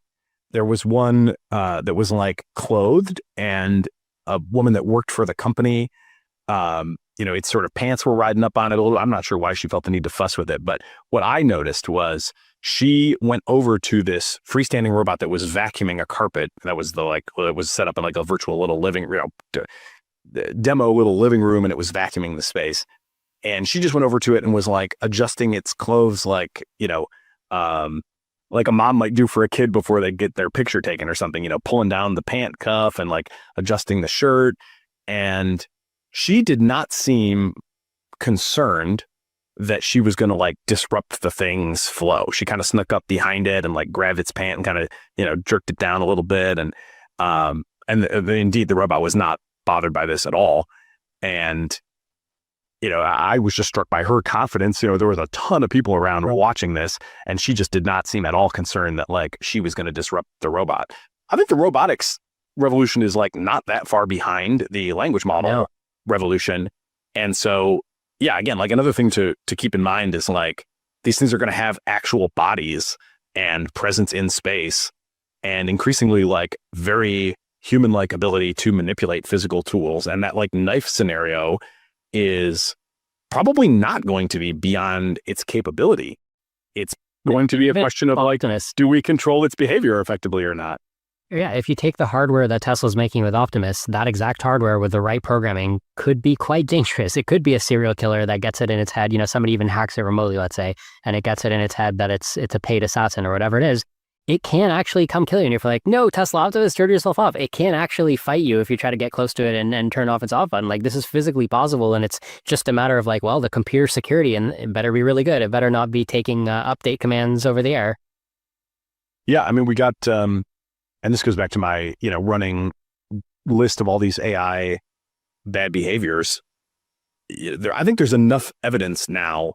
And all of these, by the way, all these bad behaviors that I catalog are almost all are demonstrated by models that have received all the, best and latest harmlessness training at any given point in time. But even from them, you see enough of these sort of deceptive behaviors. You see enough willingness to like harm the user in pursuit of whatever other goal they have that, it's, I don't think we should be like super comfortable with robots in our homes. until some of this stuff is like worked out in a much more robust way than it currently is. Yeah. So I tweeted a reply to Packy. I said, you can test if your intuition holds up to binary search. Pick a milestone or two that feels halfway between present capabilities and world domination, and then predict what year it'll be achieved. You might realize that you think it's just 2028, which implies domination in 2031. So like to do an example, it's like Packy's like, oh, models are so mild today, they're totally not on track for world domination. It's like, okay, so let's pick a milestone halfway between that. What about like an Optimus robot being able to do all your household chores? Doesn't that feel halfway between here and world domination? I think it does. Yeah, and I mean, Google just demonstrated a robot folding laundry. This was one of those things that, the sort of pessimists have said, yeah, well, tell me when a robot can come into my kitchen and make a coffee or fold my laundry. And exactly. Let's even extend it, right? Because maybe that's only a third of the way to world domination. So let's extend it. It can do all your household chores, and it can also be like a full-on nanny, right? Like take care of your kids, drive your kids to school in a car if that's the interface. To literally hold the steering wheel, just like drop-in replacement for like a human household servant, or butler assistant. That to me feels halfway to world domination. And then if you ask yourself, okay, somebody like Packy with like a normie type intuition, right? Packy doesn't seem like a doomer at all. So you take somebody with a normie intuition, but then you ask them the halfway question and you say, okay, so do you think that's coming in 500 years? When do you think that's coming? I'll be like, I don't know, 7 years. I'll be like, hey, so there you go. So your intuition doesn't really hold up to binary search. yeah, he didn't respond though, huh? No. He didn't respond, but I do think it's a useful exercise, right? Because I think the vibe does change when you have to make a concrete prediction. Like, I don't think he'd be willing to stick his neck out and be like, well, this thing that's halfway to world domination isn't going to happen for a long, long time. I don't think that that's what he thinks. So I think he's going to find an inconsistency in his own intuition when he tries this exercise. Yeah, it's interesting. I'll have to field test that a bit. Yeah. All right, so Jan Kulveit tweets, AI safety has a problem. We often implicitly assume clear individuals like humans. In a new post, I'm sharing why this fails, thinking of AIs as individuals, why this fails and why thinking of AIs as forests or fungal networks or even reincarnating minds helps get unconfused, plus stories co-authored with ChatGPT 2.5. So yeah, the main idea here is, what if you could think of an AI as like some sort of like multi-agent system or just like some more holistic thing, and it gives the example of like fungi and forests. I mean, I think that's a nice complement to that extinction piece and also sort of, what are you missing piece. What that post tries to do is basically just expand people's minds in terms of, what might this AI future look like? And people, intuitively anthropomorphize AIs, and people also kind of know like, I shouldn't do that. But then there's also the void of like, well, if I'm not anthropomorphizing it, like, what am I doing? And I always try to answer that as, as much as possible, understand things on their own terms. But I think this is a very useful contribution that is not about necessarily understanding things on their own terms, but just looking at like other things out there that are really very, very different.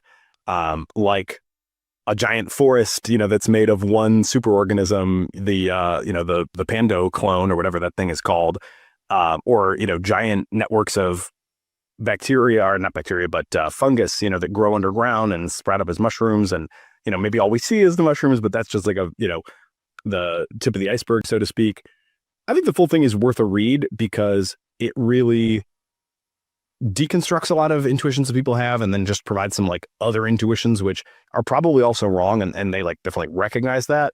But at a minimum, I think it would serve for most people to be like a significant expansion of, yikes, like this really could be anything. And, the way I've been thinking about it is almost certainly been too small. And that's true for almost everybody. I think there's always a good chance that we're all still thinking too small. Yeah, it's a good post. This next one is very interesting to me because Emmett Shear is a known quantity. He was the interim CEO of OpenAI back when the board fired Sam Altman and they weren't ready to bring him back. So they brought in Emmett Shear, and Emmett Shear helped broker that truce. This was back in November of 2023. He's also previously the co-founder of Twitch, CEO of Twitch, and Twitch became a billion-dollar company. So very smart guy, has a lot of fascinating philosophical takes on Twitter, and he's just one to watch. So I was fascinated a couple days ago when he tweeted, As you might have guessed from following my post here, I've been thinking and working on questions around alignment and learning and agency for a while, particularly for digital systems. Excited to share the work we're doing at Softmax publicly in the future. So he's launched this new AI safety organization called Softmax. So his NetSuite continues. It's been a journey already, and we are just getting started. I cannot believe my job gets to be researching how alignment and open-ended learning work with a team of people I love working with. I wrote something more you can read about at softmax.com. So he's got this website, and he also spoke with Ashley Vance about it. There is some coverage on Ashley Vance's blog. Incidentally, if you're interested in engineering simulation infrastructure at scale, or you want to do multi-agent open-ended learning research, reach out, we're hiring. So you go to his website, softmax.com, solid domain name. And there's a big hero header saying scaling alignment, and the headings are like align to flourish. Evolution found it first. I want to dive into this section a little bit because I replied to him. I found this section to actually be like a red flag that they're potentially misguided. So let me give you my beef here. So he writes, we call it organic alignment because it is the form of alignment that evolution has learned most often for aligning living things. One of the best examples is multicellularity, where individual cells learn to come together to form larger organisms. They do this by learning to specialize into different but mutually supportive roles: muscle cells, nerve cells, skin cells, liver cells, and so on. While liver cells and muscle cells have very different goals day to day, at a more fundamental level, they share a goal of the organism's flourishing. The result of this process is not just a big colony of cells, but an organism which is a new individual in itself, something more than just the sum of its parts. The we of the cells becomes an I, with goals that cannot be understood as some simple sum of the goals of the parts. Animals do the same thing, forming colonies and packs and so on. Even trees form these organically aligned collectives through mycelial networks. It happens at every scale, big and small. So I read that, I'm like, wait a minute, you think that we can align super intelligent AI the same way that evolution aligned organisms, and you're even calling it organic alignment? I'm not sure that analogy holds. Specifically, I replied to him on Twitter. I said, thanks for caring about alignment, because, I do appreciate that he's even working on the problem, right? It's way better than being like, alignment is stupid, like we're just going to solve it. It's an easy problem, alignment by default. So thank goodness he's not taking that position, right? So I wanted to show appreciation at least for that much. But then I go on to say, my first thought is that comparing successful ASI human alignment to the successful evolution of systems with non-zero sum dynamics is only applicable in the regime where humans can do something for AI better than it can do for itself. Like when you look at cells cooperating, it's because you can't just have one cell take over. Like the cells need each other. And the scenario I'm concerned about is the AI just not needing humans. So why would you organically align with like a waste product, essentially, right? Like that's kind of what we might be from its perspective. So nobody really replied to that. Oh, and then I said, want to come discuss your various ideas on Doom Debates? I only got 3 likes. So if you guys listen to Doom Debates, you really got to help me out on these tweets when I invite somebody to Doom Debates. You really got to come in and like that, because this is a poor showing, guys. 3 likes. No wonder he's not coming on. But yeah, what do you think, Nate? Well, I mean, I think most things aren't going to work, but I think I'm more intuitively inclined to support this or encourage it because I guess a couple different reasons. First of all, I'm reminded of the AE Studio survey of the field of alignment, alignment researchers generally. They basically went out to everybody in the alignment field and asked, first of all, like, do you think we're going to solve alignment in time for, sufficiently powerful AI that you would consider it the deadline? And the general answer is an overwhelming no, not going to solve it in time. They also asked, do you think that the set of things that the field is currently pursuing is like robust enough, to sort of cover the space where the solution is likely to be found? And the answer was again, no. And so it seems like there is need, or the sort of field as a whole feels that it is not covered, enough ground, and that there should be more different experimental things done. AE Studio has a neglected approaches approach, which I think has already borne some pretty interesting fruit. They take inspiration from like biological systems, and they've done some interesting work on self-other distinction minimization, which is to say, trying to train systems where the internal representations are as similar as possible, and not necessarily exactly the same, because you do need some functional, distinction between yourself and other, but trying to minimize that sort of in a similar way to where humans have kind of, reused a lot of our cognitive capacity to model ourselves as to model others. This is why we have like, sympathy pains and things like that. What if you could give an AI sympathy pain for human is one way to sort of frame the research that they're doing.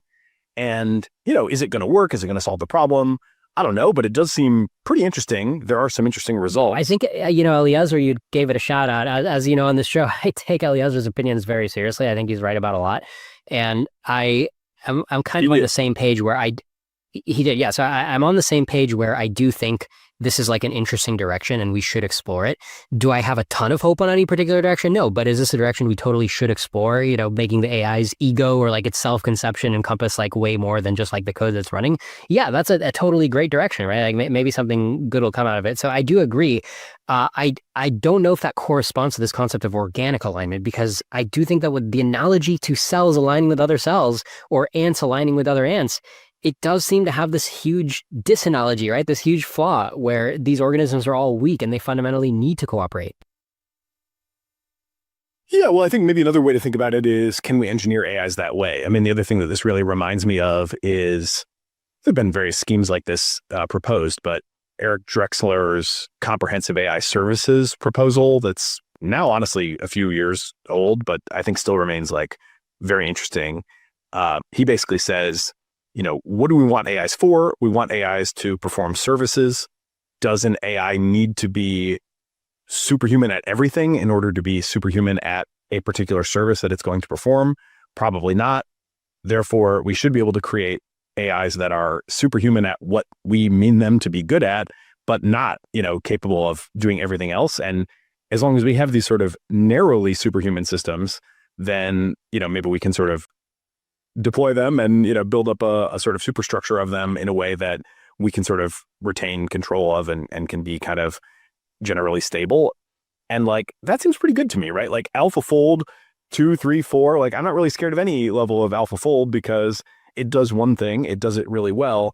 Where I get more scared of it is when that capability gets like deeply integrated, with a broader set of capabilities, and then, it becomes better at people than, everything or near everything.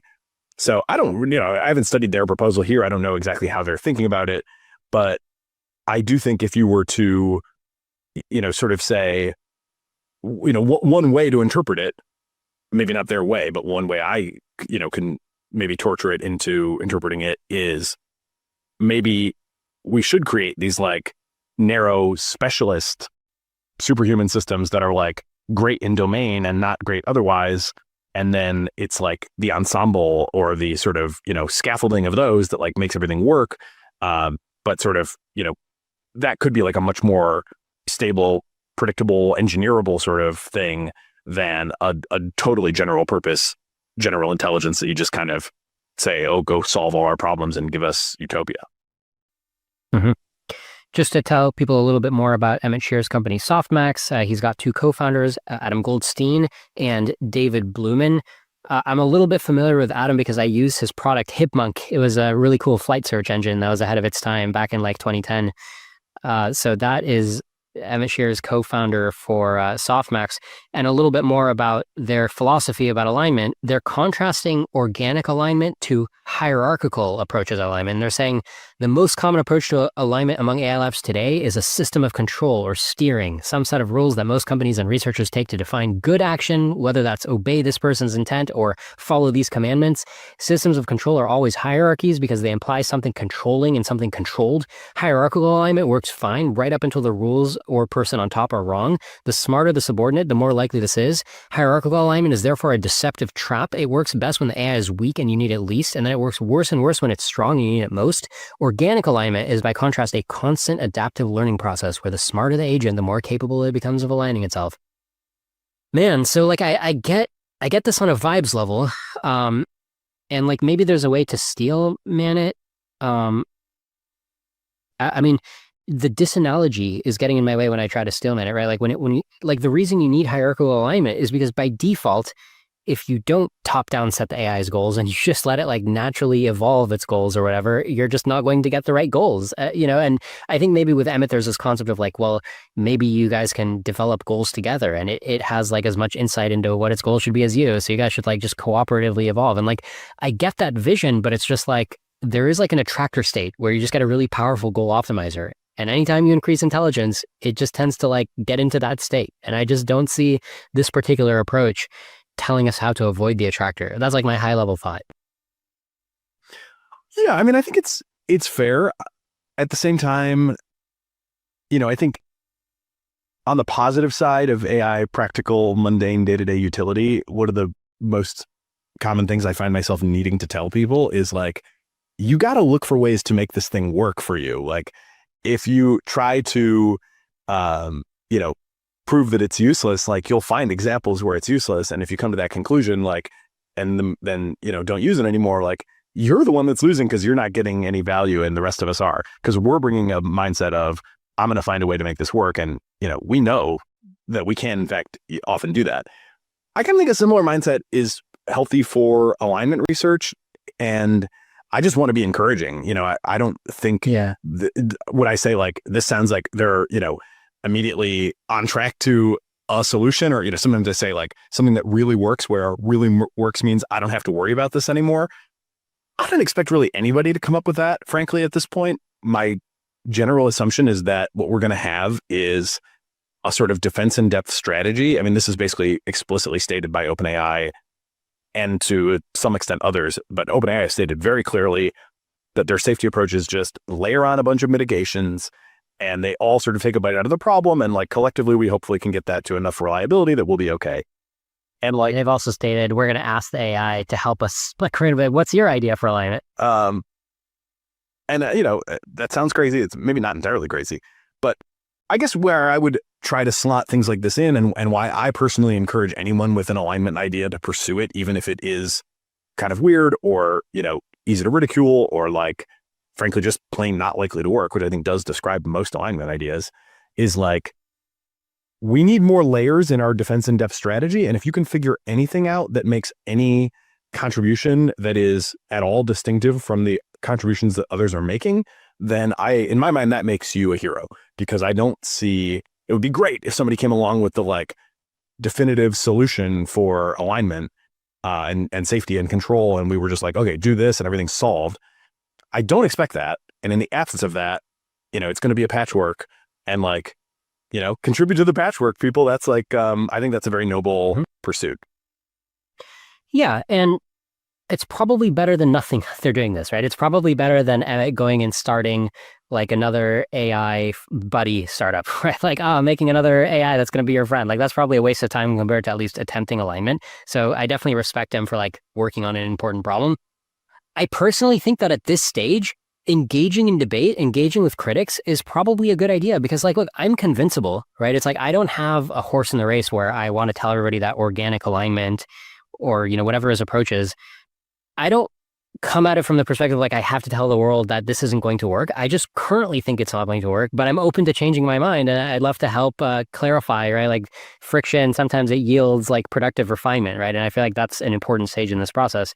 That's why I invited him to come on Doom Debates. If anybody else wants to come represent the greatness of scaling alignment and, organic alignment, if anybody else thinks that they get it and want to come on the show and explain, I think that'd be a productive exercise.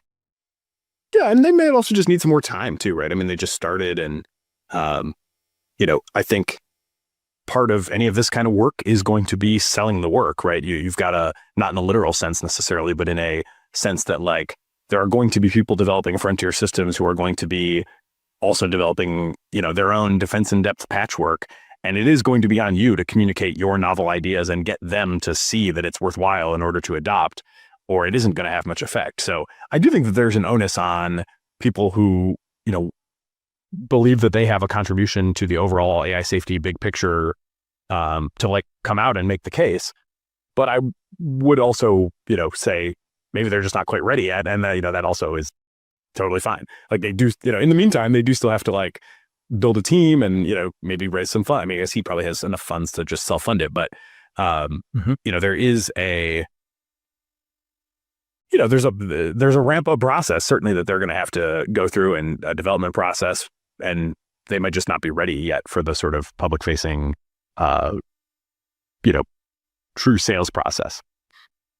Yeah, fair enough. I mean, even Ilya Sutskever with safe superintelligence, they've said absolutely nothing. Come on, Ilya, tell us how you're going to make it safe. Come debate me how you're going to make it safe. It's ridiculous. Yeah, I mean, I think that is, I'm way more inclined to be critical of that. I think that the idea that we're going to develop safe superintelligence totally in private, sharing nothing, not productizing anything, and we'll let you know when we're done. That to me is not a reassuring plan. And I honestly think governments should get involved. Yeah, here's their website. Makes Berkshire Hathaway's website look like Yahoo. Yeah, I mean, this is like the dark matter of frontier AI development right now. And I think it is bad. I think that there should be more accountability. There should be more transparency of some sort than what we're seeing here. Yeah. Okay. Penultimate topic here. Anthropic's new mechanistic interpretability paper. Yeah, I mean, I think this is something everybody should read, and I would, encourage people to read it in depth. Like, it's a long read, but I think it really is worthwhile. Anthropic does truly outstanding work and really outstanding on every level. They publish in beautiful form. As you scroll through the very long, paper as blog post on their website, they've got these interactive UIs that sort of illustrate things, and they have really done an incredible project here. So I want to just start by appreciating it for what it is. I think I've previously said publicly that arguably the interpretability work at Anthropic is the most important work going on anywhere in the world. I said that 2 years ago, and I still think it's a pretty good candidate. So yeah, very, very positive and appreciative, and the rigor and the depth with which they're sharing it, and the pains that they've gone to try to present different interfaces to the information to make it intuitive are I think just admirable and awesome on basically every level. The one thing that would be the kind of black pill on it right now, to me, relative to at least the way it's been understood, is I think it really just shows that this interpretability stuff is still really hard and has a long way to go. And it's gone faster than I expected. I'm very similar to how I'm very pleasantly surprised relative to my expectations 10 years ago by how ethically Claude behaves today in practice. I'm also very pleasantly surprised relative to my expectations 3 or 4 years ago by how much progress has been made in interpretability. But the headlines that people are, or the tweet length things that people are putting out now that are they figured out how it works, and now we've got clarity into all this, definitely dramatically overstate the results. Anthropic themselves is not dramatically overstating the results. Okay, but I think how would you summarize the current result? I mean, it's hard to summarize. That's one of the things. It is extremely technical, and there are a ton of caveats. So they train what they call a replacement model, which consists of these things called, they're sparse autoencoder but they're different. They're called cross-layer transcoders, CLTs. And basically these are meant to be like SAEs in that they're very wide. There's one at each layer, and they're meant to be sparse. So they train these things with a reconstruction loss and a sparsity term, so that ideally what you're trying to do is recreate the behavior of the underlying model, but do that by passing through these sparse things such that each active neuron represents a feature, and then you can map how these features interact. And that's ultimately the sort of high-level schematics that people have seen, are these sort of, most zoomed out feature interaction graphs that ultimately lead to outputs. Is this what they're referring to? Here's Anthropic's tweet. We built a microscope to inspect what happens inside AI models and use it to understand Claude's often complex and surprising internal mechanisms. So what they're calling a microscope, is that what you're saying, which is the sparse autoencoder like thing where they're like mapping the complex concepts to like a simpler version so they can understand what's that's the microscope?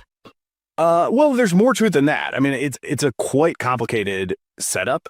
So, and there's just like so many caveats, I think, and so many sort of important to understand limitations to what they have. One fundamental one right off the bat is that like these things learn these sort of sparse features, but the labeling of those sparse features is itself a subjective process. The way that's done is you look at the examples that cause that particular position to light up, and you sort of eyeball it and say, what does this look like to me? What feature does this seem to be to me based on these examples that I'm looking at? And that creates massive opportunity for disconnect between what you think you are looking at and what the AI itself is actually, understanding or representing. And many of these things are quite noisy. And you will see this if you do, as I have done, like a slow read of the methods paper, and you actually use the interface, which they so helpfully provide, and click into some of these features and look at like, what are the top things? Some of the labels, you're like, I don't know about that label. You're saying that label, but I think you might be saying that label because you kind of know where this is going. I think there's a huge difference. And so they've got these, sparse layers, and then they create this UI on top of it. And then there's, and by the way, so the best they can do is predicting 50% of the overall model's behavior. So right there, it's like, we've created something that's like very lossy compared to the underlying model. It can do 50%. Okay, fine. Then they zoom in further and do, okay, let's study a single prompt.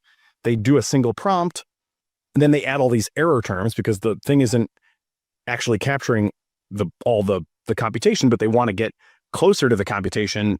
So they add all these error terms. So in any given, one of these situations, there's like lots of error terms that they've just kind of placed in where they need to make the thing give the same output. Then with that, you can look at these features and say, what do these features seem to be? But again, I'm not quite sure how much knowing the answer is leaking in. But in my read, just looking at the actual examples that are causing these particular features to light up, it would not be obvious at all that some of these features are what they say they are. I think it would be like, I would go even further and say, for some of the ones I looked at, you would be hard pressed. If I just gave you, here's the examples, what is this feature? You would be hard pressed to come up with the label that they came up with for it. So, there's just a lot going on there. And again, all this analysis is happening with all these error terms for a single prompt. So it's just like, and then there's like, they're aggregating. There's more to it as well. I think it's outstanding work. And I just think people should not over index on it because it is, and again, it's not their fault. Like they have provided the, 20,000 word treatise on all of the methods and all of the limitations. And like, it's all there for you, but don't forget that part, or don't let the sort of, they cracked it, lead you astray. I don't think their team believes that at all, but I am a little worried, especially in the context of like other Anthropic, leadership statements around the need to like race China to AGI or whatever, that this, it feels like we could end up in a world where people are like presenting these graphs and saying, see, we know how these things work. We got nothing to worry about. And I think it very well could be a mirage. The other thing too, is just all these examples are like really simple. The graph for 2-digit arithmetic is like a super complicated graph. They've also got like plenty of examples like this one where it's like takes a nudge from a person and then, comes to quote unquote the right answer that the human, suggested, but with totally faulty reasoning. So there's like, just so many caveats that I am just wary that the overall package of like how it's being understood and how, that may interact with the sort of socio-political, arguments that Anthropic leadership is making, that I'm just, the overall thing is like, in isolation, some of the best work ever done in the field. In context, not something that I am inclined to just repeat the headlines about, because I think the headlines have sort of overstated and even worse, like could be used to create a false sense of security.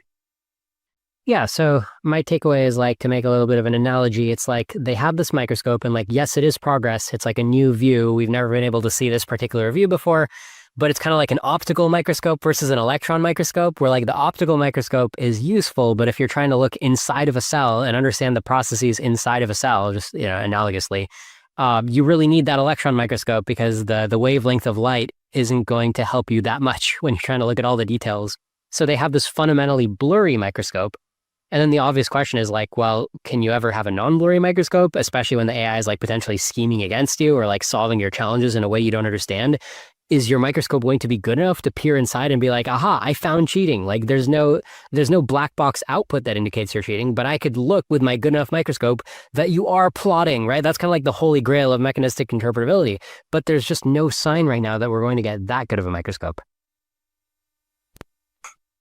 Yeah, if anything, I just think the excellence of this work, the rigor, you know, and I have nothing but praise for the work itself, just shows like, man, the problem is really hard. There is just an unbelievable amount of stuff going on. And of course, there's always been the problem of understanding how humans think, right? We never got that. Yeah, I do think this is easier. I do think if only because just the substrate is much more, amenable to experimentation. So yeah, so this is better than an MRI for sure, but unfortunately, a lot of the complexity really is, on the layers, just layers upon layers. So you can have perfect visibility into each layer, and still never crack it. They do have some good validation type things too, where they do perturbation studies, and if they to sort of, because again, they do recognize straight up like there's no guarantee that the mechanism of these cross-layer transcoders is a faithful representation of the underlying model's mechanism. So, that's about as clear as you can be. But then they try to validate that it is at least somewhat faithful by doing these perturbation experiments. And they show that, in some cases, they are able to get it to work, where if they like zero out a certain, feature in one of the layers, then like, the model doesn't do what it's, supposed to do anymore, and so on and so forth. So it's like, again, it is very good work, but yeah, just the depth of this problem is evidently extreme. And, you look at something like this chart that you currently have on screen, just to think about 2-digit addition. And then you think like, man, we are now into the latest Gemini 2.5. It can generate 65,000 tokens of output. Yeah. In one generation. Yeah, and not only can it generate a lot of tokens, but the thought process that goes into every token is not just focused down into 36 plus 59. It's focused on, let me take into account every token from the last few paragraphs and how that affects my thought process, right? So how the hell are you going to graph that? Yeah, plus, literally potentially hundreds of thousands of prior tokens. So the graphs that you would have to be studying here become literally exponentially large and complex, and maybe super exponentially. And again, at every feature is lurking the problem that we don't know if the labels we've applied are in fact like deeply correspondent to what the model is doing. Right. Yeah, it works for some things, right? It helps you understand some things, but then you kind of lose resolution, right? It just gets blurry when you try to understand. Maybe if you try to understand, like, remember that recursive picture we saw? Like, how did it make that recursive picture, right? What were all the constraints it was solving? The lens gets too blurry. Yeah, it's tough. It's a really tough problem. I think it's a very worthy read, and people should spend time on it, but do the methods paper as well, and make sure you can like cite those, top 5 caveats, limitations, gotchas before you, start retweeting the headlines. Yep. All right, bringing it home here. We got one final tweet, which I consider to be ending on an optimistic note. For somebody like me who's very interested in international cooperation, to be able to pause AI, whether we pause today, whether we pause in a year, whenever we're ready to pause, we need to be able to pause at an international cooperative level. So here is Kat Woods, who has a lot of good AI safety tweets, and she's also a member of Pause AI, or at least believes in the pause cause, according to the pause icon in her Twitter profile. So Kat Woods says, What if the outgroup defects on an AI treaty? Well, we can actually spot them by number 1, satellite images. Data centers are massive and hard to hide. Number 2, monitoring massive electric use. Training state-of-the-art AIs requires massive amounts of electricity that is relatively easy to spot. Number 3, monitoring AI chip supply chains. State-of-the-art AIs require specialized chips that go through many different supply chain bottlenecks. These can be monitored for who they sell them to, and how many. And then she says also tons of other ways. Check this out for a more thorough discussion. And then it's a research paper. They always accuse AI safetyists of not having research papers. But look, it's a research paper called Verification Methods for International AI Agreements. And let's see what the paper looks like. So it's just got a bunch of different analyses of different methods to inspect AI projects in progress. So like there's definitely some feasibility here. Like it's arguably a much easier problem than what we just talked about, like mechanistic interpretability. Like it's not like other problems we're trying to solve are any easier than this problem of solving international cooperation. I know a lot of people like to act like solving international cooperation, you have to take it as an axiom that international cooperation is impossible and everything else has to follow after that axiom. But I don't think it's an axiom. I think it's just one hard problem among many hard problems. Yeah, I think I pretty much agree with that characterization. I definitely think we should be trying. I would maybe place a little bit more emphasis on actually building, enough sort of trust and confidence in the, leading powers or between the leading powers so that, these sort of verifications or, defection detection can be as reliable as they possibly can be, because I don't really think we're going to be doing it from space, to be honest. I think yes, you can see data centers from space, but guess what? There's going to be a ton of data centers no matter what. And yes, you would see $1 trillion data center sticking out like a sore thumb, but also guess what? Already the leaders are training their models in multi-data center ways, and distributed training is working better and better all the time. Yeah. But I mean, if you make it illegal, right? I mean, if you look at every player in the US, it's already a long shot to think that literally Apple, Microsoft, even OpenAI, Anthropic, that any of these companies would directly defy an order. So you're saying, oh, well, if they do, they won't get caught. Yeah, but it's already unlikely that they would even dare to defy an order like that. Yeah, I mean, I think the fear in these sort of treaty situations is we make a deal with China that we're both going to not do whatever. And then how do we know China's not doing it? How do they know that we're not doing it? It's not so much that because China just has these big data centers. I mean, then it's we need visibility, right? So we need for that to really work. I think we need to be on the ground with each other, actively working together in the highest trust, dynamic that we can possibly muster. As long as there's no trust and there's no willingness to open up and to, share information, then I think it is going to be very tough to sort of see this stuff from space. So for me, the emphasis is very much on trust building, relationship building. And, that's also hard. And there's not a lot of appetite for it. I go around talking about this and people just, tell me I'm naive and that, there's no appetite for it. But I say hardware level, right? I mean, if we have visibility in, let's say, China's supply chain, maybe we could universalize the hardware. So, because the hardware should probably know if it's being used to train AI, just because it's getting so close to the metal and so optimized when you're doing AI training. So it's plausible that the hardware can report hey, I did a process that looks like AI training, and then we can check the hardware, right? There could be a standardized inspection process. Yeah, I mean, I think trust is the bottleneck to that. Yes, we could. I'm sure. I don't know how, and I'm sure there's a lot of challenges to develop that sort of technology, but I don't doubt, that it could be developed. What I doubt more than that it could be developed is that people actually want to deploy it. And, right. I recently heard I don't know how true this is, but I recently heard a statement that all of the US military tech that has been sent to Ukraine and even to Europe more broadly is all something we can turn off remotely, because if it doesn't get, it's sort of, required software update or whatever in the timely way, then it just won't work anymore. And, if that's true, then I think those countries are probably not going to want to buy that kind of technology from us for much longer. And, China's not going to want to buy those GPUs that we can turn off remotely if, barring a lot of trust. So I do think to me, it really just comes down to trust. I don't think we can have an adversarial relationship and find a stable equilibrium. That was kind of, Dan Hendricks recently put out this paper called, MAME, Mutually Assured AI Malfunction. And again, there's another one of these things where I absolutely applaud the work. What I understand them to be trying to do is define some sort of stable equilibrium between adversarial great powers. And I think that's a absolutely, top tier problem people should be working on. I unfortunately didn't find it particularly convincing. It did not ring to me like a actually stable equilibrium between adversarial great powers. But if you could change the adversarial word out and make it cooperative great powers, then it might work. Yep. One more little image here from Kat. Somebody's asking, what if somebody defects on an AI pause treaty? And then the Simpsons bus driver saying, don't make me tap the sign.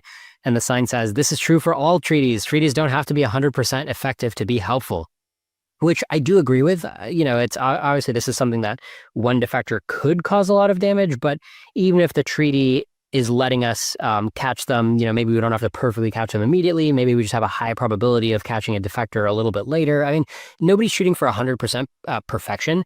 And then it also gets to the point of, speaking of all treaties also have enforcement, right? So if people who are freaking out about wait a minute, your treaty has an airstrikes provision. It's yes, generally treaties need to get enforced. That is true about all treaties. And it's always such a pet peeve for me, or even stronger than a pet peeve, when people like to point out the violence part of it. It's Doomers didn't invent violence, right? Violence is just the enforcement mechanism for treaties. If you don't like the treaty, say you don't like the treaty, but it's a low blow to then accuse Doomers of being violent because we're advocating for a treaty. I think it's a great point. It's just starting with the fact that it doesn't have to be 100% to be helpful. That is very much concordant with my feelings on the technical solutions too. We're headed for almost for sure a patchwork arrangement. And the question is going to be how many nines of reliability can we create? And, is that enough? Sometimes I bottom line that as defense in depth is all we have. Let's hope it's all we need.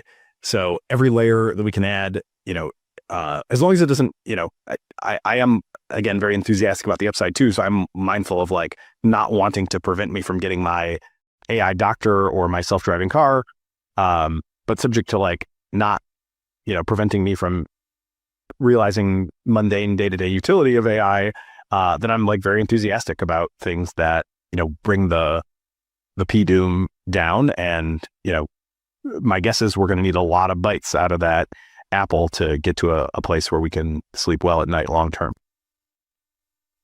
Nice.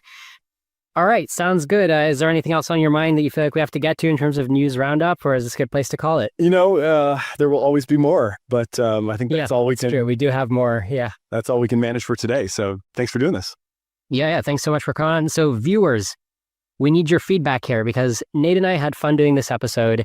We're going to refine it. We brought in more possible topics than we had time for, which is fine. We can always do more episodes.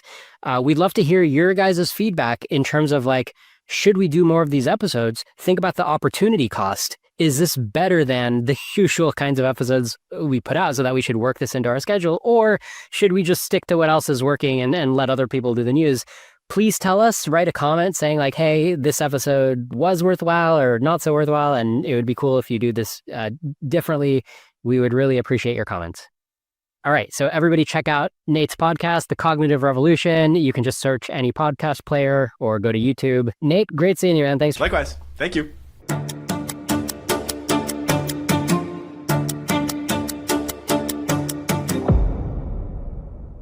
It is both energizing and enlightening to hear why people listen and learn what they value about the show. So please, don't hesitate to reach out via email at tcr@turpentine.co, or you can DM me on the social media platform of your choice.